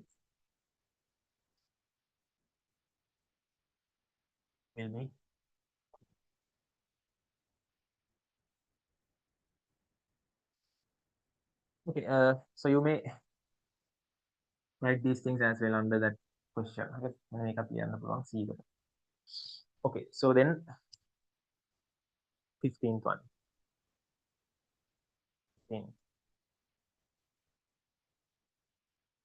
So if you have any question, please raise them in chats, okay?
So this is something which questions theory. Question එක අහලා තියෙන theory වලින්මයි. So read the question 15th one. A weightlifter lifts a weight vertically up positive direction එක කියලා දෙනවා with his hands. The sign of the work done by ABC. A කියන්නේ his hands on weight. කියන්නේ මේ weightlifter මේ තියෙන weight එක උස්සනවා. උස්සද්දී මේ තියෙන යටින් තියෙන hand එක කියලා ගමු. positive direction එක උඩ කියලා කියලා තියෙනවා. මේ තමයි positive direction එක.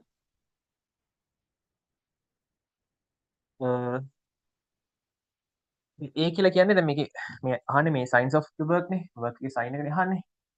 ඒ කියලා කියන්නේ hand එකෙන් කරන work එක. hand එකෙන් දෙන force එක මොකක්ද? The force given by the hand is the perpendicular reaction, isn't it? The force given by the hand is perpendicular reaction. So you see, now this weight is lifted upwards. The displacement is upwards. And this force is also upwards. That means this is an assisting force. So if the force is assisting, the work is positive. You remember the concept? Work is positive. Then B. The work done by gravity on the weight. Gravity එකෙන් weight එක මත කරන work එක. So what is the force exerted by the gravity? The force exerted by the gravity means the weight. මෙයානේ gravity එකෙන් දෙන force එක. Again, the displacement is upwards. Displacement is upwards. The force is downwards. So an opposing force. හරිද? It does not like the motion. Opposing force එක. So opposing forces, the work is negative. That's the definition. Work is negative. See the weight on his hands. හරිද? weight එකෙන් hand එක මත වෙන work එක. Okay. So this is the hand. Let's say this is the hand. So if this is the hand, what is the force exerted on this hand by the weight? Weight එක නිසා hand එක ඇතින් force එක මොකක්ද? The interaction between this weight and the hand is the perpendicular reaction. මේ weight එක මෙතන තිබ්බාම hand එකත් එක්ක ඇති වෙන force එක තමයි perpendicular reaction එක වෙන්නේ.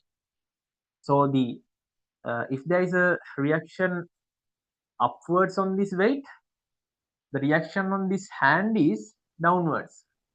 Reaction forces. හරිද? hand එකෙන් දීලා තියෙන reaction එක උඩට නම් object එකෙන් hand එකට දෙන reaction එක object එක නිසා hand එකට දෙන reaction එක downwards.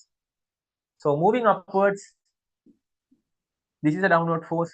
So opposing force, opposing means work is negative.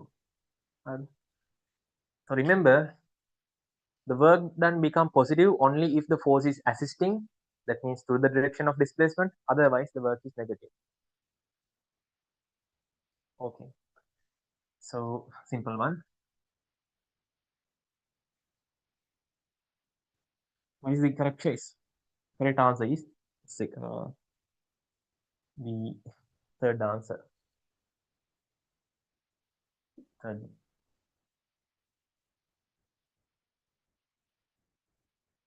Okay. 16th question. Again, a simple one. I'm gonna move faster. So a trolley is moving with a constant velocity v. Three men A, B, and C are pulling three strings in such a way that their tensions are T1, T2, and T3 respectively, as shown in the figure. When the trolley moves a distance L, the work done by the men is. මේ දීලා දින මිනිස්සු තුන්දෙනා අතුරින් කරන work එක මොකක්ද කියලා අහන්නේ. So you see, internal forces can't influence the motion. We learned that the last day. So this is moving this way. All these forces exerted by these men are internal forces. So what do you mean by an internal force? The action and the reaction both exist inside the system. Action එක reaction එක දෙකම ඇතුලේ තියෙනවනේ. So internal forces can't work. internal forces වලින් influence එකක් වෙන්නේ නැහැ කියලා කියන්නේ ඒකට work කරන්න බෑ. So in all three cases the work done should be zero. That is the fifth answer. Forces තුනෙන්ම වෙන work එක zero වෙන්න ඕනේ. Answer is the fifth one. Okay.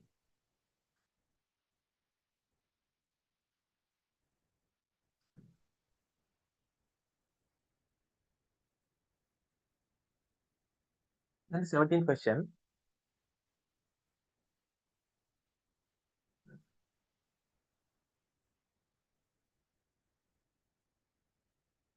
This is again a type of question which we normally get.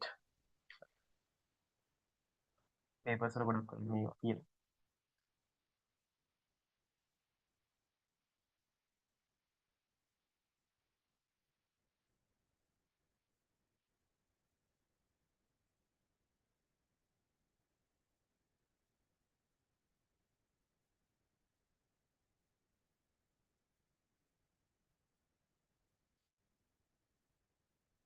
As object of mass simple m moving on a frictionless plane passes point x with the velocity v and rises up a frictionless inclined plane to a point y that is at a height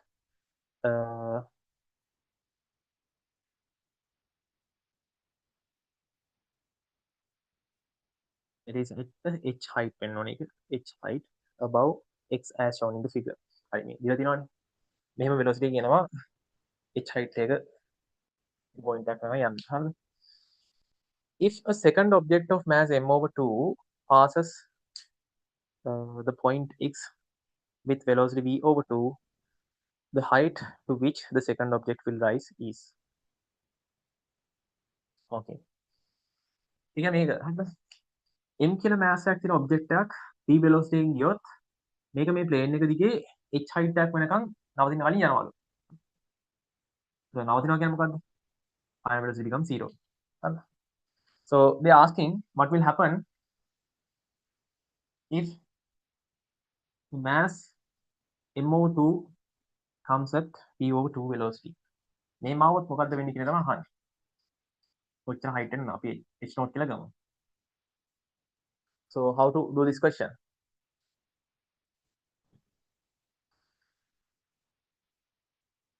මෙතනදී external work එකක් නැති වෙලාවේදී again a new thing external work එකක් නැත්තම්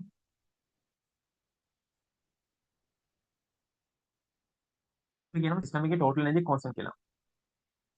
අපිට energy balance එක ගන්න පුළුවන් consider කරන්න පුළුවන්. හරි. energy balance එක consider කරාම මේ object එකේ x කියන point එකේ තියෙන total energy එක හරිද? x වල තියෙන total energy එක equal වෙන්න ඕනේ total energy at y.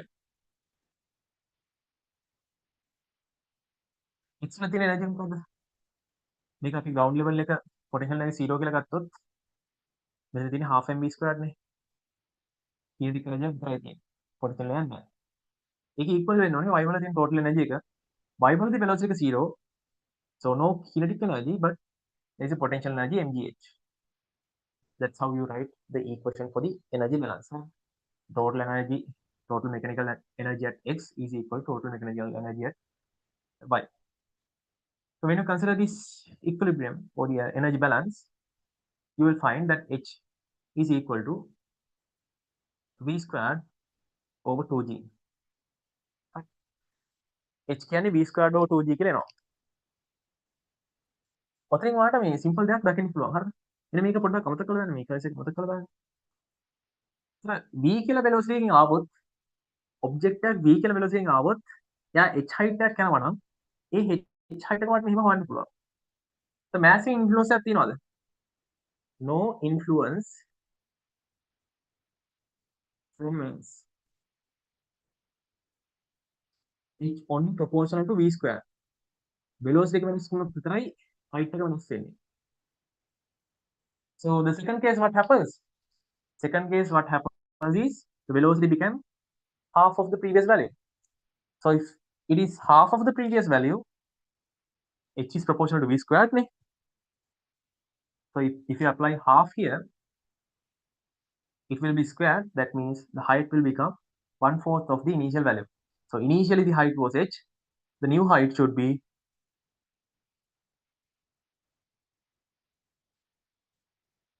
1/4 of the previous value, which is given in the second. Again, a comparison. Comparison.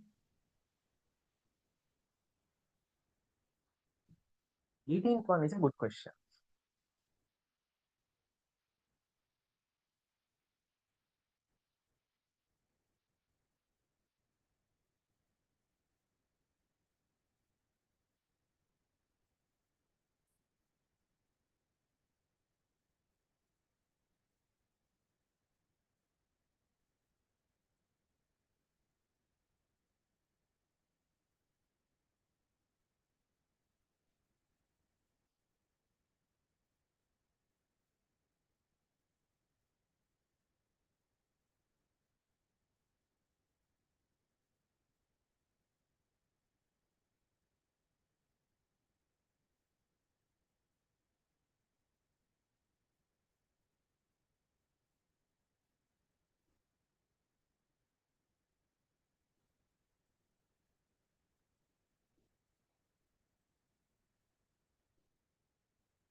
Okay. 18th one. Two small spheres A and B of mass simple m and 3m respectively are suspended from a ceiling by means of strings of equal length. Sphere A is drawn aside to that it is raised to a height h as shown in and then released. Okay. Sphere A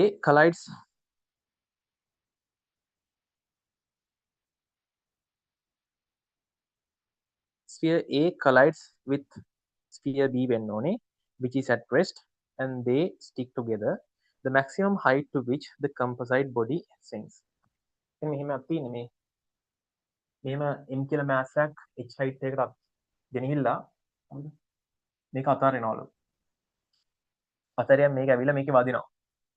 වැදිලා දෙන්නම combine වෙනවා. හරිද? මේක composite body එකක් වෙනවා. then දෙන්න එකට යනවා. so දෙන්න එකට යන එකේදී එයා යන maximum height එක මොකක්ද කියලා අහන්නේ.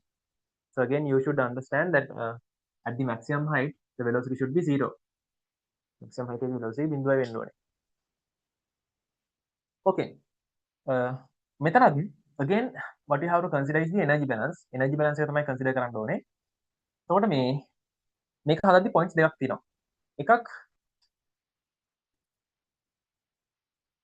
මෙතන මැද collision එකක් තියෙනවනේ. මේකේ වැදගත් එක හරිද? මේක ඇවිල්ලා මෙතන collision එකක් වෙනවනේ. collision එකකට කවදාකවත් energy balance එක use කරන්න බෑ unless is specified as total elastic collision. හරිද? total elastic collision එකක් කියලා දීලා නැත්නම් energy balance එක දාන්න බෑ. collision එකකට අපිට හැම වෙලේම දාන්න පුළුවන් වෙන්නේ momentum conservation. හරිද? එහෙමද කියන්න. for collision we can always apply the momentum conservation. හරිද? then for other parts we can consider the energy balance. That means the other motions, so motion starting from here to here you can consider energy balance, but not for the collision. And again from for the motion starting from here to here I can consider the energy balance. මේ දෙක තමයි use වෙන්නේ. okay එහෙනම් අපි මේක හදාන්න බලමු. මේක හදන්න. ඒතර මේක initially h height එක නම් මේ අතරින්නේ. ඒතර මම potential energy එක 0 කියලා ගන්නම් මෙන්න මේ level එකේදී යටම level එකේදී. ඒතර energy balance එක ලිව්වොත් මෙතනදී object එකේ potential energy එක mgh plus එතනදී kinetic energy 0. හරි rest එකකින් නම් අතරින්නේ should be equal to the energy at this point. The potential energy is 0, the kinetic energy is half mv squared. So the initial velocity before the collision is 2gh square root. Right when කලින් energy එක හරි මෙතන energy එක 2gh square. Then collides. So for the collision, conservation of momentum. Okay. For the collision, what you can apply is conservation of momentum. The conservation of momentum දැන් මම මොකද වෙන්නේ? Initially there's a velocity only for this simple m. So the momentum of simple m is, I can write simple m into its velocity root 2gh plus the momentum of this. It does not have any momentum because it's no velocity. Will be equal to the momentum of the composite body. So after the collision, they combine. Collision the passe combine. No, that means the total mass become 4m. So the new velocity we will say v dash. The new velocity at which this is going to start its motion. Let's say it is v dash. So mm get cancelled. V dash become inside the square root 2gh divided by 16. මේ 4 එකත් මේ square root එකට ගියාම 16 ක් වෙනවා. So square root gh over 8. Okay. So this is the velocity which at which this 4m begins the motion. Then from the rest again energy balance. Energy balance. So the total energy at this point, potential energy is 0, kinetic energy is half. Now the mass is 4m times new velocity is gh over 8 square root and should be squared, should be equal to the velocity at the maximum height is 0. So the kinetic energy is 0 plus the potential energy is 4m gh dash. Okay, 4m get cancelled. Here when you square this, the square root will be cancelled. So gh over 16 is equal to gh dash. So you can get h dash is equal to h over 16. So the answer is first one. First එක තමයි answer එකනේ. එතන මේක අර තේරුම් ගන්න. It's a very famous question. From here to here you can apply energy balance. හරිද? මෙතන ඉඳන් මෙතනට motion එක පුළුවන්. But not for the collision. Collision එකේදී make sure that you apply the conservation of momentum to calculate the final velocity. උත්තරේ නැත්තම් answer එක වෙනවා.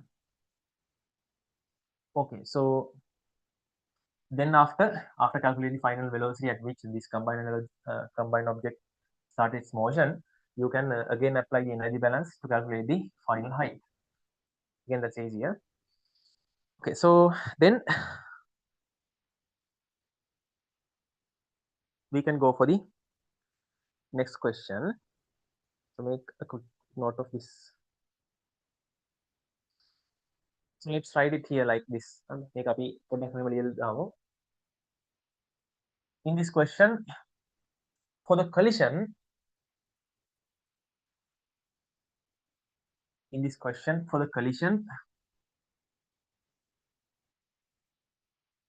conservation of momentum should be considered.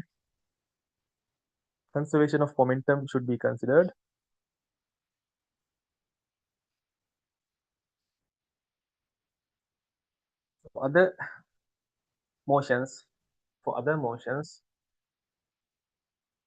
energy balance is applicable. Okay. And the 20th one. Again, a good question. A very good one.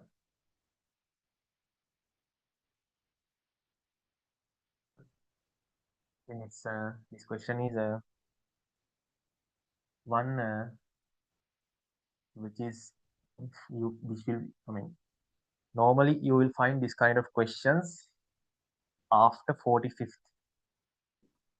I think this is 49th or 50th question in that respective year. This 20th one. A good question.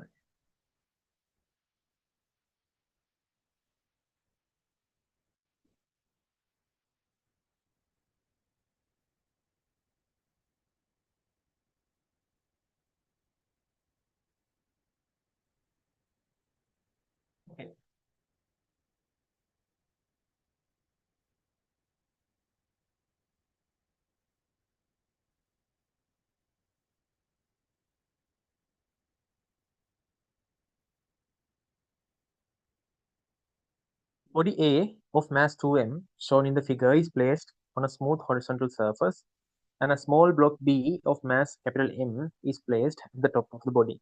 Starting from rest, block B slides down on the smooth surface of A. At the instance when the block B leaves A, the speed B of A is given by. හරි okay. එතන මෙහෙම මේ එක block එකක් තියෙනවා mass එක 2m A. එයාගේ උඩින් B කියන බ්ලොක් එකේ තියලා තියෙනවා mass එක m. h height එක ඉඳලා අතාරිනවා. Then this slides along this surface and they are asking to calculate final velocity of A. A ගේ velocity එක B move වෙද්දී. Okay, that's a good question. හරිද? So how this A move? මේ A කියන කෙනා කොහොමද move වෙන්නේ? B නේ slide වෙන්නේ. So let's consider the forces on this B. B කියන mass එක තිබ්බම මෙයාගේ forces තියෙන්න ඕනේ. අපි smooth කියලා ගත්තොත් තියෙන්න ඕනේ weight එකයි reaction එකයි. ඔකනේ. ඔය reaction එකේ perpendicular reaction එකේ reaction එකකුත් තියෙනවානේ. ඒක තියෙන්නේ A වලනේ. The force is like this. So you see when this B moves along this inclined plane, B කියන කෙනා මේක දිගේ යනකොට this reaction will be exerted on A. A will feel this reaction. So because of this reaction, what happened? Because of this reaction, there will be a horizontal component developed into the left. A ගේ මත horizontal component එකක් හැදෙනවා force එකෙන් left එකට. So because of this horizontal component, what happens? A will change its velocity. මේ තියෙන horizontal component ඉඳලා A එයාගේ velocity එක වෙනස් කර ගන්නවා. නැත්නම් A කියන කෙනා මේ direction එකට velocity එකක් achieve කර ගන්නවා. Let's say the velocity is VA. And let's say the velocity of this is VB. එතකොට again energy balance can be applied. On velocity එක එන විදිහ මම දැන් කිව්වා. Because of this horizontal component of the reaction, this will develop some velocity to this direction, the opposite direction. So consider the energy balance. You can obtain one equation for V and VB. That is the total energy of the system at this position. You see, this one has an potential energy of mgh. Beta උඩදී capital mgh කියලා energy එකක් තියෙනවනේ. ඒතර මෙතන conversion එක consider කරොත් මෙයා මෙන් පල්ලෙහාටදී වෙන්නේ what happens when this object is going downwards is it will loses its potential energy. හරි මෙයාගේ potential energy එක lose වෙනවා. That is converted to the kinetic energy, and the kinetic energy is stored in both B as well as in A. A converting potential energy එක kinetic energy එක මේ දෙන්නගෙම store වෙනවා. So the mgh is equal to half mvb squared plus half 2m va squared. M get cancelled. You get the first equation. So if I multiply by 2 both sides, 2gh is equal to vb squared plus 2va squared. First one. Then the next law which I can apply is,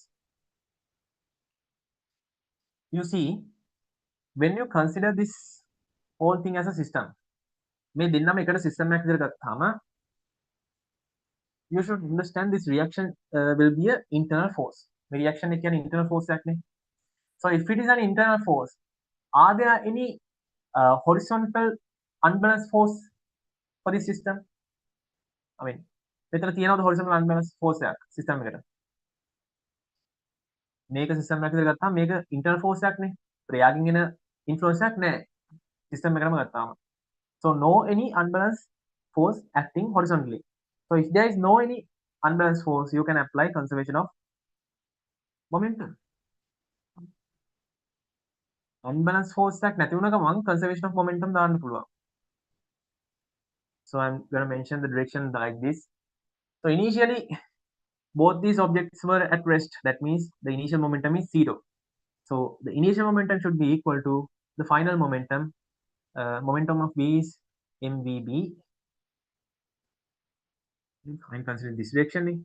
So velocity of A is up opposite direction. That means it is minus. So initial total momentum is equal to final total momentum. So what this will get to you?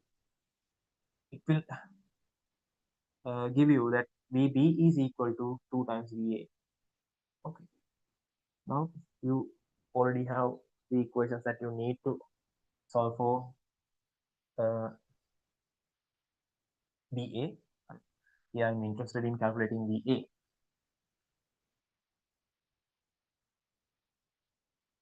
So how do you do that? From the second equation, sorry, applying for the first one, 2GH should be equal to VB is 2VA. So 2VA squared. You see here 2GH is equal to VB squared. The VB is again 2VA. So 2VA squared plus 2VA squared. Here it is 4VA. 6VA squared is equal to 2GH divided by 3. VA squared is GH over 3. So VA is equal to square root GH over 3. So very good question. So the answer is 4.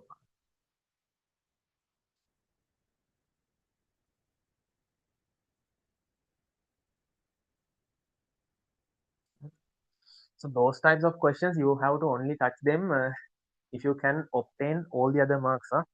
Paper එක කරද්දී ඔය වගේ ප්‍රශ්න කර කර ඉන්නවට වඩා හැම වෙලේම ගන්න පුළුවන් ටික ගන්න බලන්න. So it's a good question. හරිද? මම අර ඔයක සේම් කරගන්න පුළුවන් නම් වගේ තමයි මේ වගේව try කරන්න ඕනේ. හරිද? It comes after 40 45 or ඒ වගේ නෙන්නේ ඕවා. It's about the 20th one. 20.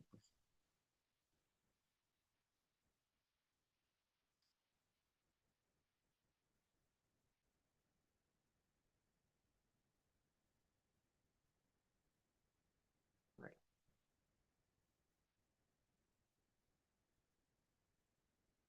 So behind the 21st question, it is only the logic.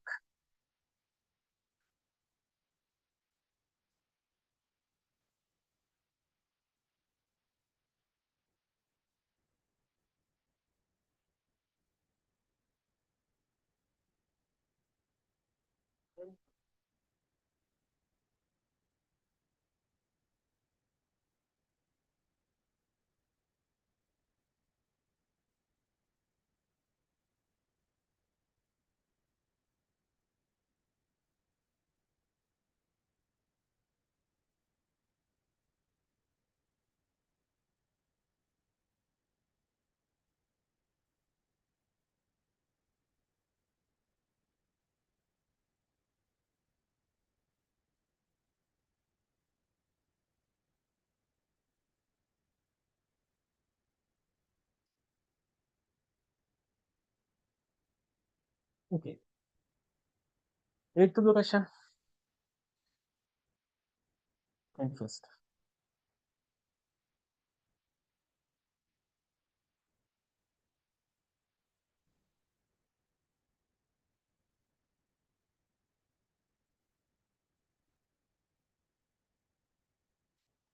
Wooden block of mass simple m is sliding down an inclined plane at a constant speed.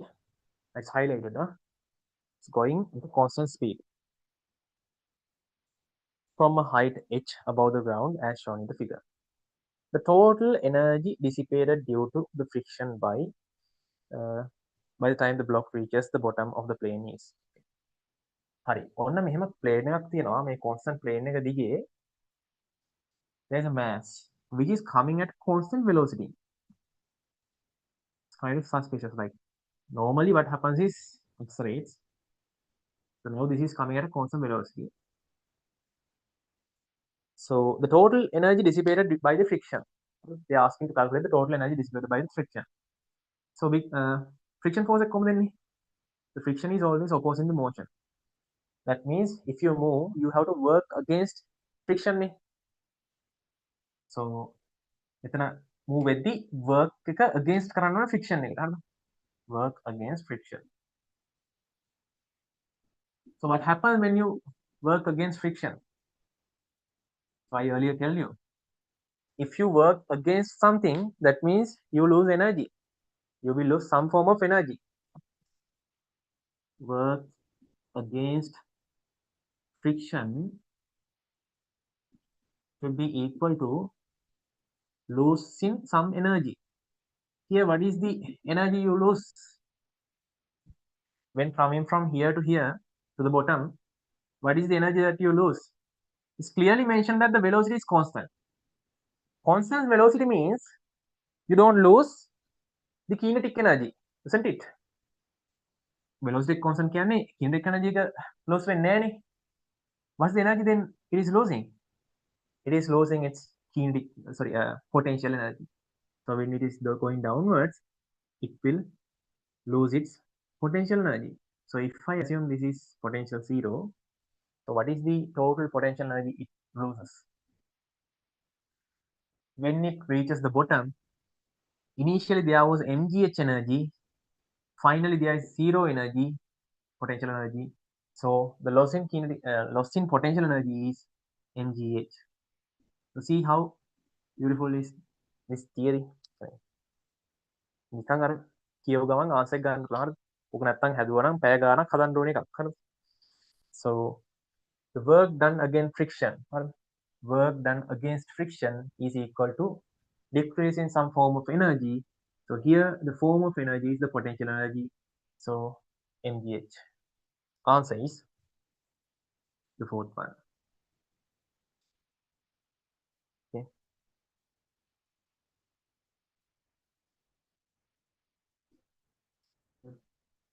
So no one notes that those theories are applying to the questions. If you work on something, then the energy will increase. But if you take work, if I need to do some work against something, then I lose my energy.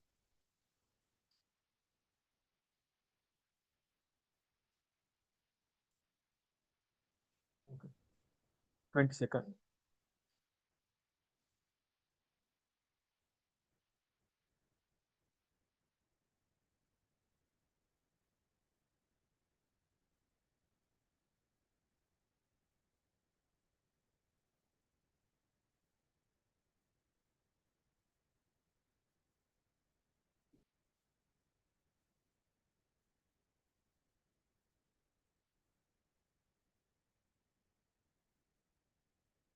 Okay.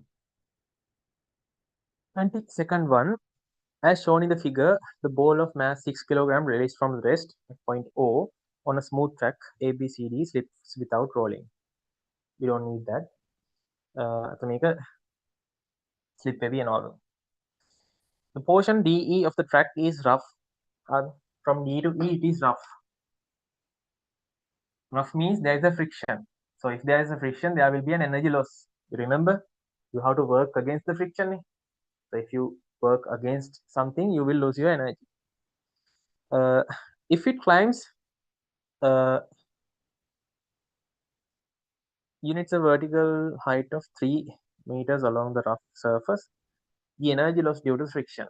Okay, so we already know that the energy should lose. Initially, this object is starting its motion from rest at this point. So at this point, what is the energy that it has? It had a potential energy with this height. Potential energy. If you write the energy, it should be mg4. It is 4. So at this position, what is the potential energy? What is the total energy? Again, in this position also velocity is 0. Here also velocity is 0. So there is no any kinetic energy. So the only form of energy at this position is also potential energy, and it should be given by mg3. So you see any difference? So there is a difference of this potential energy. So what happened to that difference? The difference is the energy lost due to friction. So energy lost is equal to decrease in potential energy. That is mg4 minus mg3. So just mg, m is 6, g is 10, 60 joules.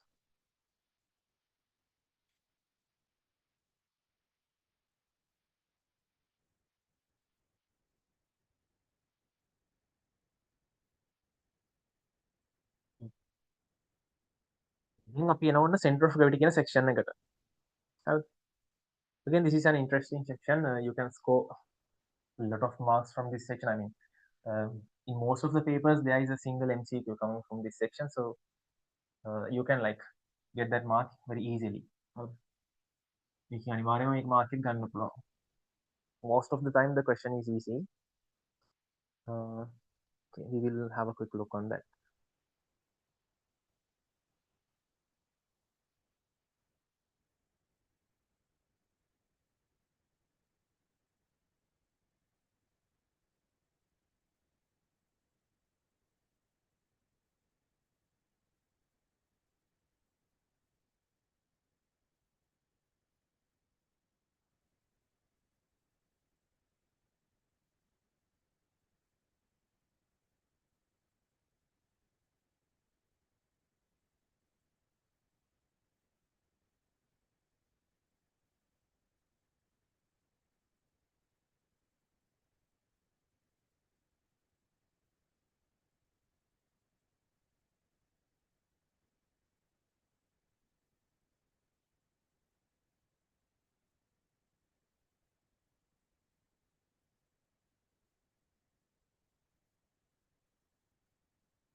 So before going for the questions, I will explain the theory again.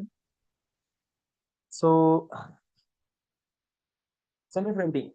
The concept behind center of gravity is a single point at which we can consider the mass is acting or the weight is acting. Center of gravity කියලා කියන්නේ ඒ අදාළ system එකේ weight එක act කරනවා කියලා ගන්න පුළුවන් point එකනේ. හරිද? The point at which the weight acts is called the center of gravity. So we can determine that point using a simple method. We can consider the moments and obtain an equation like this. Center of gravity එකට equation එක ගන්න පුළුවන්. මෙතන center of gravity තියෙනවා නම් මම මෙතන g කියලා ගත්තොත් g වලට moments balance වෙන්න ඕනේ. The moments should be balanced about g. So m1 into a should be equal to m2 into b. Moment should be balanced. It means the distance a to b ratio is equal to m2 to m1 ratio. This is the concept that you have to know. Remember, if m1 m2 are two masses, 2-point masses, and the center of gravity of those two masses is g, center of gravity g කියලා ගත්තොත්, remember that the center of gravity is located in between these two masses. හරිද? මේ masses දෙක අතර මැද තමයි center of gravity තියෙන්නේ. How? If you consider the ratio between the distances, the ratio between the distances is the reciprocal of the masses. හරිද? masses වල ratio එකේ reciprocal එක. You see? A කියලා කියන්නේ m1 ට තියෙන distance එකනේ. center of gravity කියනනම් m1 ට තියෙන distance එක. B කියලා කියන්නේ m2 ට තියෙන distance එක. So A to B ratio එක equal වෙන්නේ m2 to m1 ratio එක. That means the reciprocal of respective masses. මේක simple ඉතින් මේක. දැන් අපි මේක example ගත්තොත් equal masses දෙකක් තියෙනවා නම් center of gravity මේක ගන්නව තියෙන්න ඕනේ. මේක AB කියලා ගත්තොත් A to B ratio එක 1 to 1 වෙන්න බෑ. masses දෙක සමානයි. ඒ කියන්නේ center of gravity තියෙන්න ඕනේ හරි මැද. A equal B. If you say, let's say there's 2-point masses, one is m, the other one is 2m, like this. Masses being, then how the center of gravity is located is මෙතන center of gravity තියෙන්නේ 2m to කිට්ටුවෙන්. It lies closer to 2m if you consider the ratio a to b. distance of the ratio එක ගත්තොත් ab කියලා. a to b is equal to reciprocal of the masses. දැන් a කියන කෙනා කියන්නේ 2m ට දෙන distance එකනේ. ඒතර a ට එන්නේ m. masses දෙක මාරු වෙලා තියෙන්නේ. හරිද? a ට දාලා consider කරන්න ඕනේ m. b ට දාලා 2m. So a to b ratio is 1:2. So මේකේ අර distance අතර ratio එක තියෙන්නේ මේක එකක් වගේ නම් මේක දෙකක්. Clear? So always remember the center of gravity lie near to the heavier mass. හරිද? heavier පැත්තට බර වෙනවා හැම වෙලේම center of gravity. Okay. That is a simple theory behind the center of gravity. So in most of the questions what we do is we gonna divide the given figures. දීලා තියෙන figures known masses අපිට හිතා ගන්න පුළුවන් masses වලට කඩාගෙන ඒවයි center of gravity වලින් masses mark කරගෙන ඊට පස්සේ couple එක ගානේ අරගෙන consider කර කර ඒවයි center of gravity කියලා locate කරගෙන එහෙමම මේකේ තියෙන අපි ගත්ත masses හැම එකක්ම ඉවර වෙනකන් finally locate කරගෙන යන එක තමයි කරන්නේ. හරි. question එකකින් බලමු. උත්තර බලන්න 23rd one. 23rd question. හරි.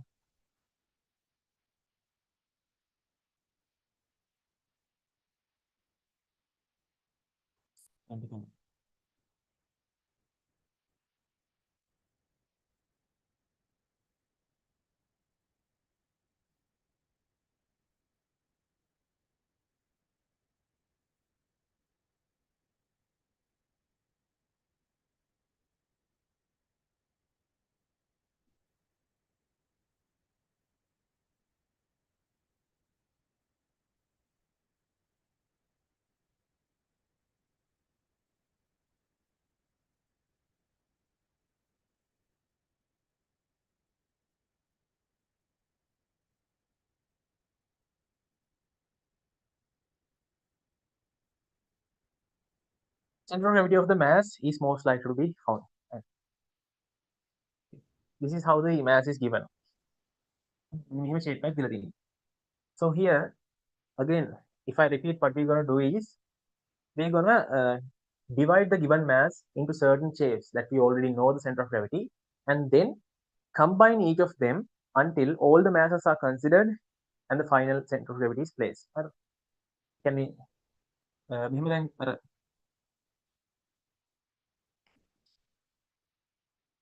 නිකන් අපි unknown shape එකක් මෙහෙම අර දීලා තිබ්බහම known shapes වලට මේක කඩා ගන්න තියෙන්නේ. හරි. මේක අර ඇඳලම පෙන්නලා තියෙනවා. හරි. මේක අපිට divide කරන්න පුළුවන් equally. හරිද? මේ තියෙන figure එක මම divide කරන්න පුළුවන් මෙන්න මේ වගේ squares වලට. හරිද? මේ හැම square එකකම equal size එක. හ්ම්. හැම square එකකම size එක equal නම් අපිට කියන්න පුළුවන් මේවා හැම එකකම mass එක simple m කියලා. මේ හැම එකේ mass එක සමානයිනේ. So I'll take the mass of a single square as simple m. හැම එකක්ම simple m. And again you know the center of gravity of a square lies at the center. Center එකේ තියෙන මේකේ හරි මැද තමයි center of gravity තියෙන්නේ. So the center of gravities are located like this. So initially what I'm going to do is I'm going to mark all the center of gravities here. So here දැන් දෙන්න ගන්නත් ඕනෙත් නැහැ. හරිද? දෙන්න ගන්න ඕනෙත් නැහැ. මම මේ හතරම එකපාර ගන්නවා කියලා හිතන්න. මේ හතරම එකපාර consider කරනවා. So what should happen? You should understand m නැත්නම් p දෙක ගන්න කමක් නැහැ. හරිද? හරිද? So මේ දෙන්න මුලින් ගත්තොත් මෙතන m එකක් තියෙනවනේ. දැන් මේ දෙන්න center of gravity එක මේ දෙන්න වෙනකොට මම දෙන්න හැකි. මෙන්න මෙතනින් කොච්චර mass එකක් ඇත්තනවා. මම එකක mass එක m කියලා ගත්තේ. So mm here altogether there should be 2m mass. මේ දෙනයි විතරක්. හරි. මෙන්න මේ point එකෙන් 2m mass එකක් කියලා තියෙනවා. And then when these two squares are combined or considered as a single one, then the center of gravity should be at the middle point because again the similar masses and total of 2m mass will be there. Then again I don't need to consider the other masses. Again you can do the same for these two as well. මේ දෙකක් කරන්න පුළුවන්. So without writing like this, I can consider at the midpoint there is a 2m mass. and 2m as a here. Then I don't need to consider this. So as a 2m mass. Here for these two also I can do the same thing. If I did the same thing here, there will be 2m. Now see, මෙන්න මෙතන 2m එකක් තියෙනවා, මෙතන 2m එකක් තියෙනවා, මෙතන 2m එකක් තියෙනවා, මෙතන එකක් තියෙනවා. So again I can combine these two. මෙතන combine කරාම 2m වෙනුවට ඊදෙනයි midpoint එක වෙනවා 4m. So here there will be a 4m. ඔන්න ඔය විදිහට කරගෙන යන්න තියෙන්නේ. හරිද? So here there is a 4m and there it is a 2m. මෙන්න මේ දෙන්න consider කරාම මේ දෙන්නගේ ratio එක කොහොමද දෙන්න ඕනේ? දැන් masses අතර ratio එක 2 to 4 නේ. ළඟ කෙනා පැත්තට තමයි center of gravity එක බර. That means 4m. So there the center of gravity should be somewhere here. And the ratio of the distance should be so 1:2 නේ. මේක වැඩි එක නා 2 වෙන්න ඕනේ. අනිත් කෙනා 1 වෙන්න ඕනේ. So the ratio should be 2:1. Again, it's not over. Here there is a 6m mass. Now another mass is there. So until you finish all the masses, you have to consider all of them. So when you consider 6m and 2m, again the center of gravity should lie near to this 6m. So here should be the final center of gravity. So now I located the center of gravity position. So in this figure, it is clearly situated near to point B. So B is the nearest point to the point which I found as the center of gravity. So the answer should be the second one. That's how you locate the center of gravity in such a question. Okay, 24th also the same type. So you can divide this whole figure into 5 similar rods and then locate the center of gravity.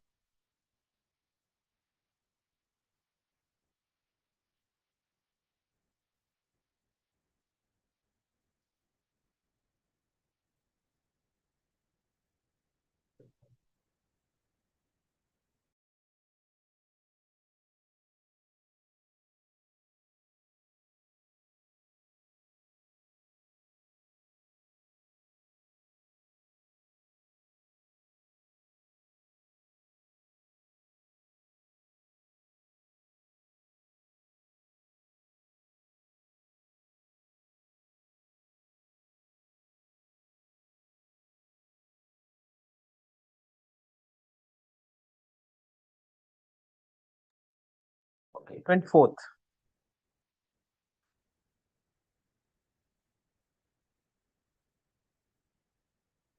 The frame shown in the figure is made of uniform wire. The center of gravity of the frame most likely to be found at.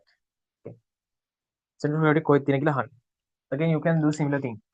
So you can divide this frame of wire into 5 similar parts of frames, 5 similar parts of wires. So 1, 2, 3, and 4. 4 and 5. Okay. So these 5 are the similar pieces. Similar na may masses is equal වෙන්න. And if this is a uniform wire, then the center of gravity should be at the middle of this wire.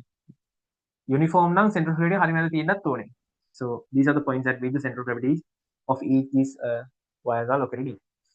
So M, M, M, M, M. So when you consider these three, බලන්න දැන් පුළුවන්ද කියලා එකපාර. මේ තුනේම center of gravity කියන්නේ මෙතන තමයි 3m. Similarly, when you consider these two together, the center of gravity should be at the middle, 2m. Again similar. Now, join this line. The center of gravity lies always to the closer object. Sorry, the heavier object. Center of gravity හැම වෙලේම heavier object එකට hit වෙන්න තියෙන්නේ. So ratio is the opposite of the masses. 3 to 2 නම් මේක මේ පැත්තෙන් තමයි 3 එන්නේ. මෙයාට මේ පැත්ත. මෙයාට අනිත් පැත්ත. 3 to 2. So which one gives the correct option? So the midpoint is somewhere like between B and C, and the point which is closer to E is D. So the center of gravity is most likely to be D, which is given in the fourth option. Okay.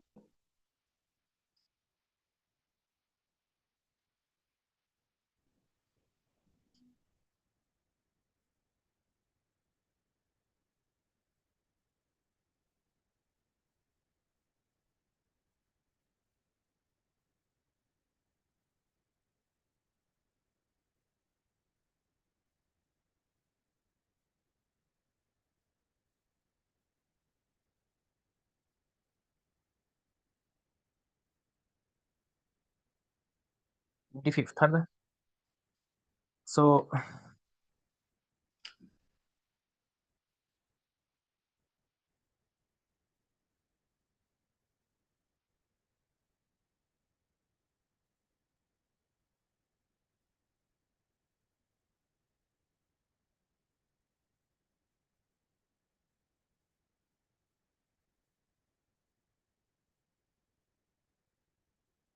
$25th. Different question. A uniform circular plate of radius 2r and a circular hole of r cut out of is shown in the figure. The center of gravity of the plate with the hole is most likely to be found at. හරි. මෙහෙම circular plate එකක් තියෙනවා මේකේ hole එකක් මෙහෙම කපලා තියෙනවා. එතකොට system එකේ center of gravity කොහෙද තියෙන කියලා අහන්නේ. This has kind of this kind of an approach. හරිද මේකේ පොඩ්ඩක් approach එක වෙනස්. මේකේ අපිට අර known masses වලට බෙදලා මේක කරන්න බෑ. මේකේ masses පුළුවන් මේ කියන්නේ හැබැයි approach එක පොඩ්ඩක් වෙනස්. හරිද? මේ විදිහට නිකන් එකතු කරගෙන යන්න බෑ මෙතන. මෙතනදී කරලා තියෙන්නේ known shape එකකින් තව known shape එකක් අයින් කරන එකනේ. අපි කලින් කරේ මොකද්ද? known shapes එකතු කර කර final එක හැදුවා. But here the difference is from one known shape another known shape is subtract. Well, so how to define the logic? කොහොමද අපි logic එක හදාගන්නේ? Listen carefully. First, I need to compare between the masses. මේකේ known shapes වල masses අතර comparison එකක් කරන්න ඕනේ. මුලින් ගන්නවා මේ මෙතන මේ තිබ්බ radius එක r වෙන circular plate එකේ mass එක simple m කියලා. මෙතන මේ අයින් කරලා තියෙන කෙනාගේ mass එක simple m කියලා ගන්න. එයාගේ mass එක simple m කියලා ගත්තොත් what should be the total mass of this bigger plate? mass එක 2r වෙන sorry radius එක 2r වෙන plate එකේ mass එක කීයක් වෙන්නේ නැද්ද? How to find it? Ways you should understand මේක එකම material එකකින් හදලා තියෙන්නේ. This case the mass should be proportional to its cross sectional area. මේ වගේ තැන්වලදී mass එක proportional වෙනවා මෙයාගේ cross sectional area එකට. area එක වැඩි නම් mass එක වැඩි. area එක අඩු නම් mass එක අඩුයි. So මෙතන වගේ මේ පොඩි එක වගේ මෙතන cross section එක කීයක් තියෙනවද?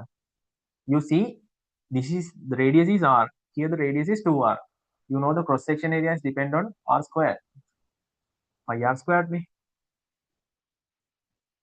So the radius is 2 times high. That means the cross section is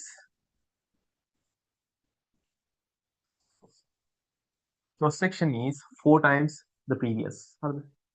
Radius එක square වෙලා ඉන්නේ 2r square again 4 times. Cross section එක 4 times වෙනවා නම් the mass is proportional to the cross section. So make a 4 times වෙනවා නම් mass එකත් 4 times වෙන්න ඕනේ. That means compared to this smaller circle, this large circle should have a mass 4m. If the mass is m of this thing, the total mass of this plate, the larger one, before cutting out this smaller one, should be 4m. So මේක කපලා අයින් කරන්න කලින් මේ total ලොකු එකනාගේ එක 4m වෙන්න ඕනේ. එතකොට කැපුවම් පස්සේ so if you remove this smaller disk, then the mass should be only 3m. This shaded mass should be 3m. හරි නේද? Okay. So I think now we are clear with the masses, how to get the masses.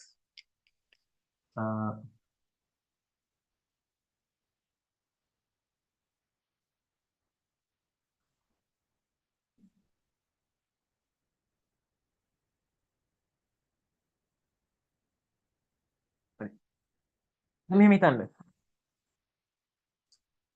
මේක මේ තියෙන small circle එක කැපුවේ නෑ කියලා හිතන්න. මේක කපලා තිබ්බේ නැත්නම් හරිද? කපලා තිබ්බේ නැත්නම් මෙතන තියෙන තනි ලොකු ප්ලේට් එකක්. ඒ ප්ලේට් එකේ total mass එක 4m තිබ්බා. ඒතර ඒ 4m එක තියෙන්නේ මෙන්න මෙතනනේ. This is a circular plate. So the center of gravity of a circle is located at the center. So if this mass is not cut away, මේක cut කරලා තිබ්බේ නැත්නම් the center of gravity should be here.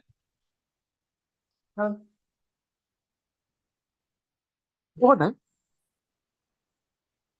ඉතින් ඒ total mass එක කැලි දෙකකට ගමු. ඔව්. දැන් මේ තියෙන total surface area එක මම consider කරනවා මේ small එකයි මේ ඉතුරු ටිකයි කියලා. මේ small දැන් මේ කපලා අයින් කරලා තියෙන ටිකේ ඒක මම වෙනම consider කරොත් හරිද? මෙතන තිබ්බ mass එක මම වෙනම consider කරොත් මේ mass එකේ විතරක් center of gravity තියෙන්නේ මෙන්න මෙතනනේ. එතන mass එක simple m තියෙනවා. Mass of this smaller one is simple m. හරි. මේ smaller circle එකේ simple m mass එක මෙන්න මෙතන තියෙද්දි ඉතුරු ටිකේ mass එක වෙන කොහේ හරි point එකක තියෙද්දි තමයි total center of gravity එක මේ center එකට එන්නේ. So you should understand මෙන්න මේ මේ තියෙන small circle එක හැරුණාම මේ ඉතුරු තියෙන area එකේ මේ ඉතුරු තියෙන 3m mass එකක් තියෙන area එකේ center of gravity එක තියෙන්න ඕනේ somewhere beyond this center මෙතන මේ පැත්තේ කොහමද එතන 3m mass එකක් තිබ්බහම center of gravity whole center of gravity මෙතන තියෙනවා. Is it clear?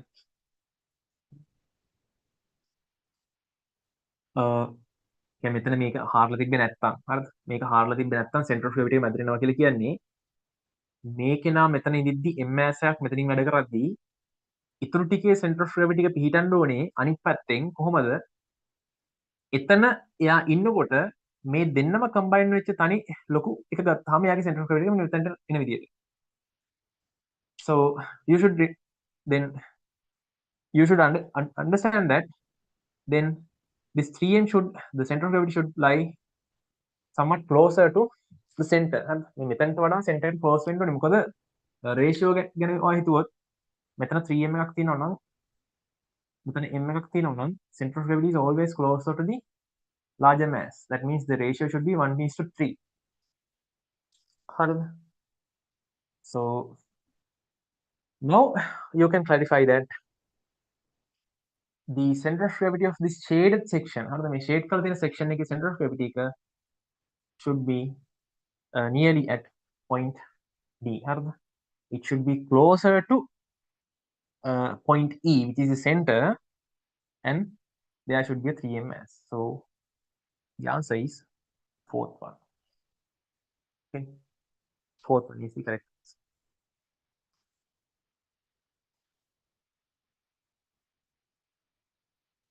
Okay.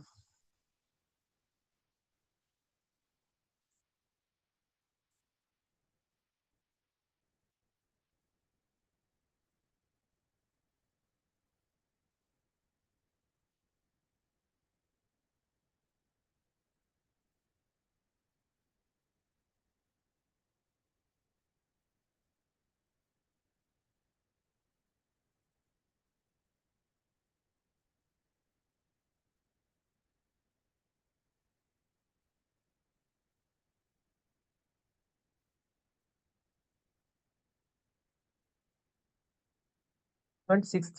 I think I don't need to explain it now. 26th එක අපි කලින් කරපු එකක් වගේමයි. So we will move forward to the 27th. Again, a good question. 27th.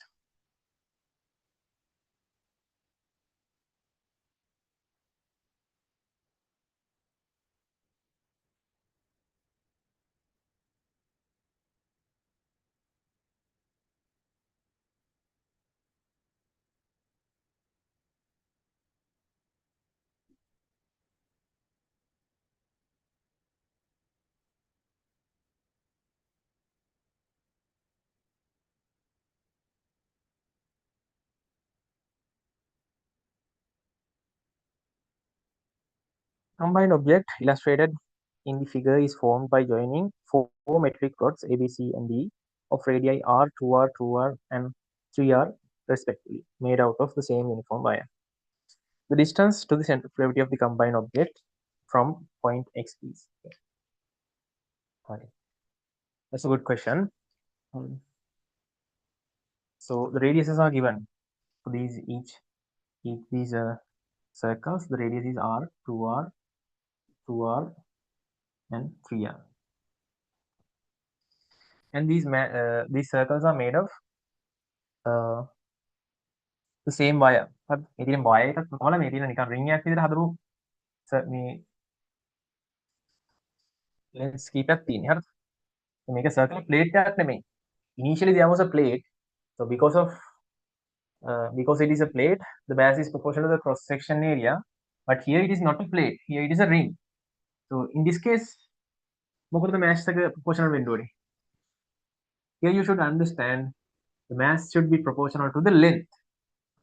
දැන් මෙතන length එකක් නේ තියෙන්නේ මේක ring එකක් නේ. So the mass should be proportional to the length. Made of the same wire. So there is no any effect from the density. Density can effect එකක් නැහැ. එකම කෙනානේ. So the mass depends on the length of the wire. So length is in circumference. දැන් මේක circle එක විතර ළමන්න තියෙන්නේ. So length is nothing but the circumference. So circumference you can calculate 2π times r. So you see the circumference is proportional to the radius. That means finally what happened? Finally the conclusion is the mass is proportional to the radius, nothing else. Mass is proportional to the length. Length is nothing but circumference is given by 2πr. So circumference is proportional to r. So finally mass should be proportional to the radius. හරිද? ඔතනට ආපු ගමන් ඔයාලට ස්ලේසින් දාගන්න පුළුවන් මේ වගේ එකකදී මෙහෙම. හරිද? Listen carefully. So if mass is proportional to the radius, මම ගන්නවා මේ පොඩිම radius එක තියෙනවා කියන්නේ mass එක m කියලා. Mass එක m. And it should act at the center. ring එකක් විදිහට තියෙනවා නම් mass එක තියෙන center එකේ වෙන්න ඕනේ. Then if the radius is 2r, then මේ b වලට යනකොට radius එක 2r වෙනවා නම් mass එක කීයක් වෙනවද? You see it is proportional. Linear variation එකක්. If this become 2 times, this also should become 2 times. So for this b, the radius is 2 times. So the mass should be 2m here.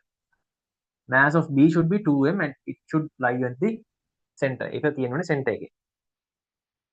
Again here also the mass should be 2m like this. And for the larger one, this d, the total mass should be 3m.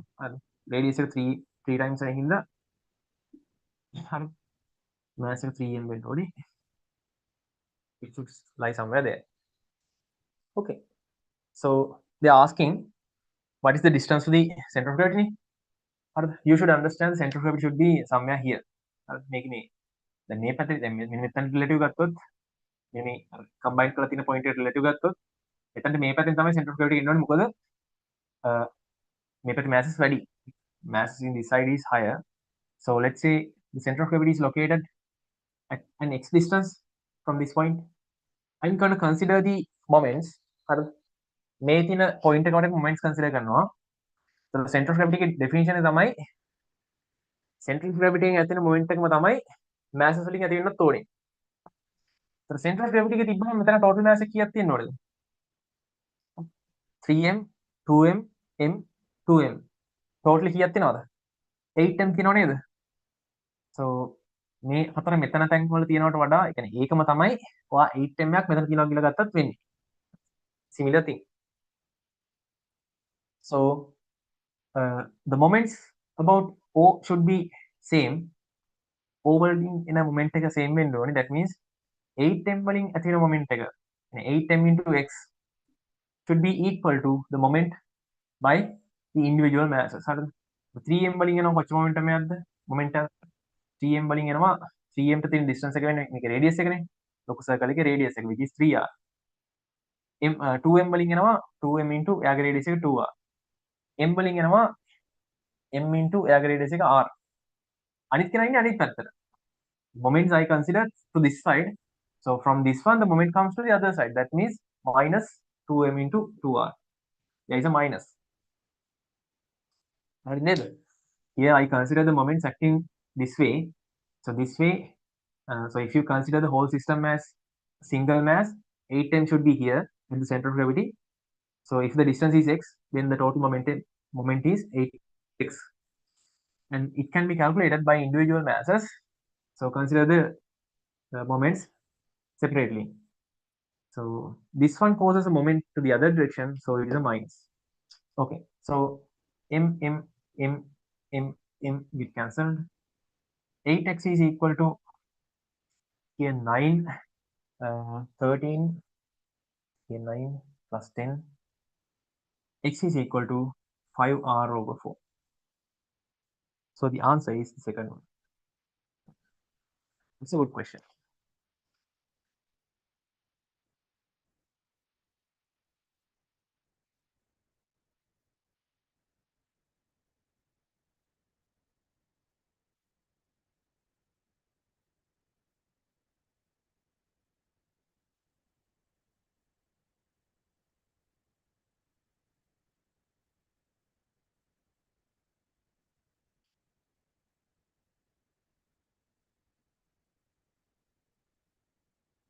Okay. So we will try to finish at least up to the end of the center of gravity.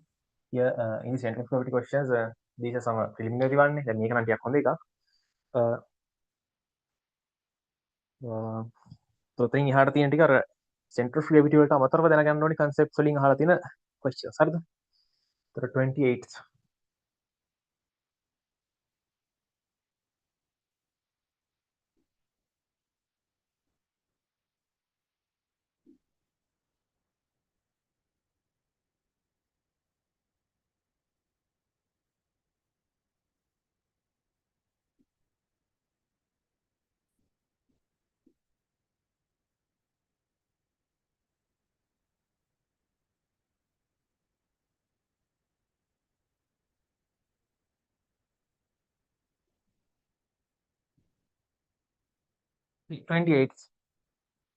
See the question clearly.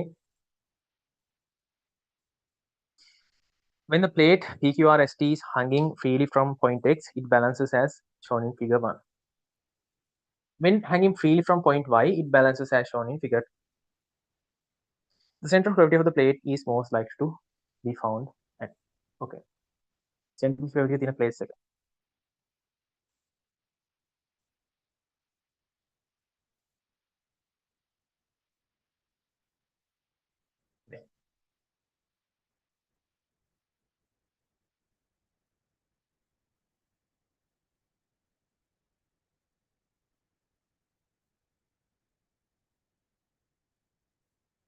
Hear me.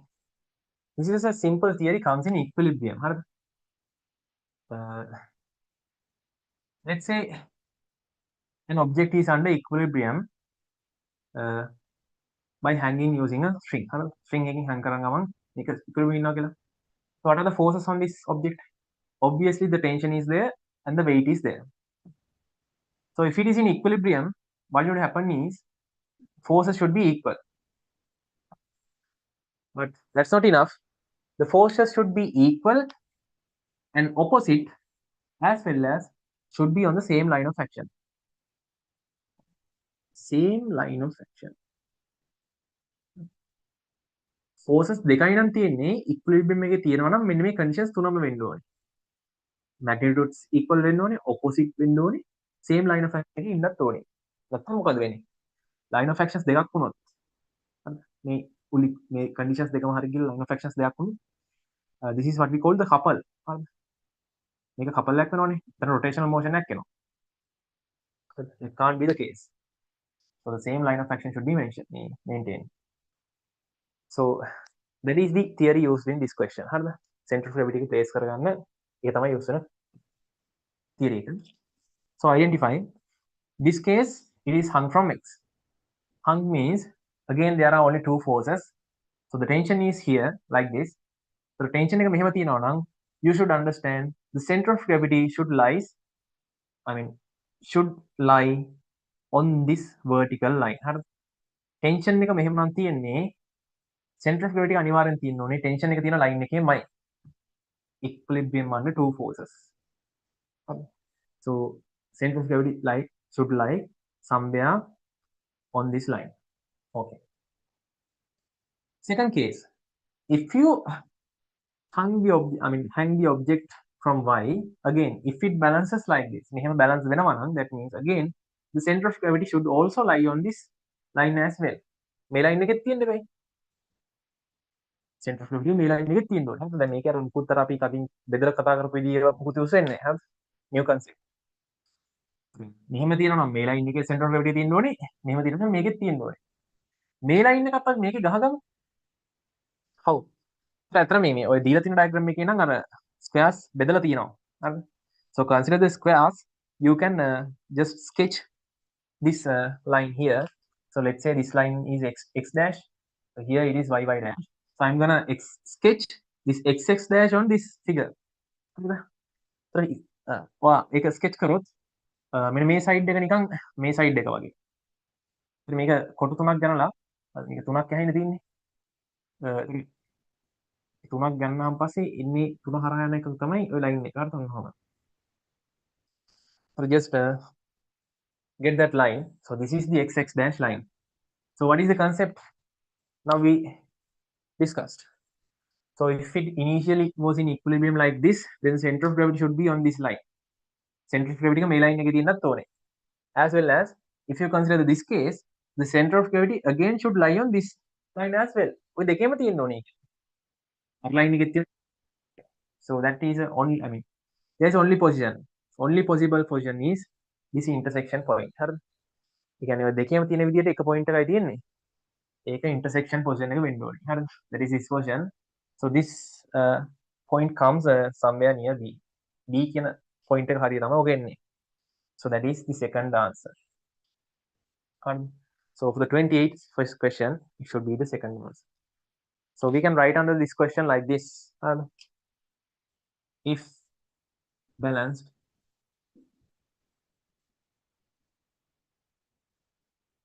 center of gravity should lie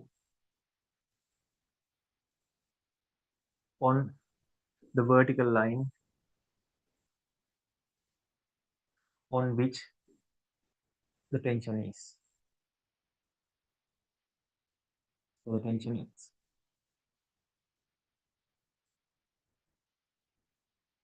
You can write like that.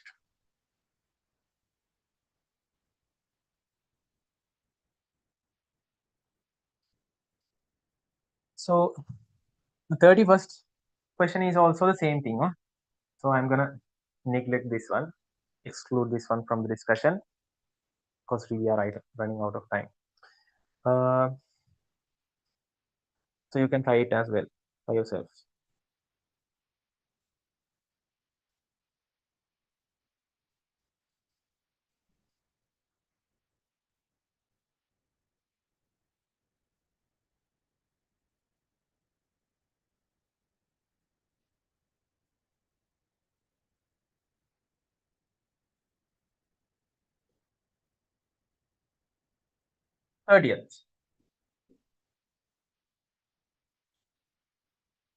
Question 30.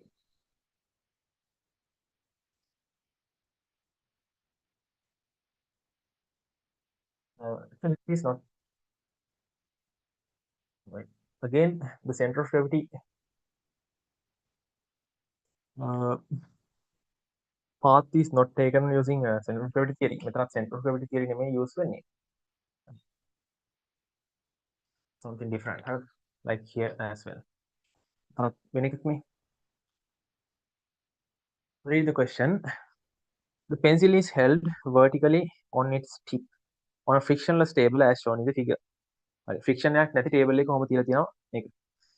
When it is allowed to fall freely downwards the plus x direction, the path of the center of gravity of the pencil is best represented by. හරි. pencil එක කොහොම තියලා මේකේ friction මුකුත් නැහැ. මේක plus x පැත්තට lean වෙන්න කියන්නේ වැටෙන්න දෙනවලු. හරිද? So they are asking what should be the path of the center of gravity. Center of gravity path එක. So what are the forces acting here? Just understand. First thing is the weight. Second, there is a perpendicular reaction. What are you going to? So are there any horizontal forces? Horizontal forces තියෙනවද? No any horizontal forces. No any horizontal force. So if there is no any horizontal force, can there be any horizontal motion? That means there should be no any horizontal motion. So when I mean a horizontal motion,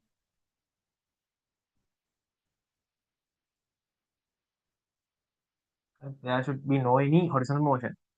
So when I mean horizontal motion, so if there is no any horizontal motion, that means the center of gravity should not be displaced in the horizontal direction. So COG should not be displaced in horizontal direction. Horizontal direction එකට යන්න බෑ. Why? There cannot be any horizontal see? එහෙනම් කොහොමද මේක වැටෙන්න ඕනේ? මේක වැටෙන එකේ වැටෙන්න ඕනේ center of gravity එක horizontally move වෙන්නේ නැති වෙන්න. ඒ කියන්නේ කොහොමද? So the forces are like this. So when it is falling, it should be like this. Initially මෙහෙම තිබ්බම නම් center of gravity එක මේක වැටෙද්දී ෆෑන් පොඩ්ඩක් ඔන්නම ඇලවෙලා center of gravity එක තාමත් මේ පාත් එකම තියාගන්න. හරිද? ඒතර අතන center of gravity එක මෙහෙම vertically down වෙන එක විතරයි වෙන්නේ. Center of gravity is going like this. So එතන මේ තියෙන pencil එක වැටෙන්නේ මෙන්න මෙහෙම. මෙන්න වැටෙනවා. ඊට පස්සේ ආයිත් මේ හරියට වගේ එනකොට pencil එක ඔන්නම වෙලා තියෙන්නේ. Like this. That's how this pencil is gonna fall. Okay, so the answer is the fifth option.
Okay.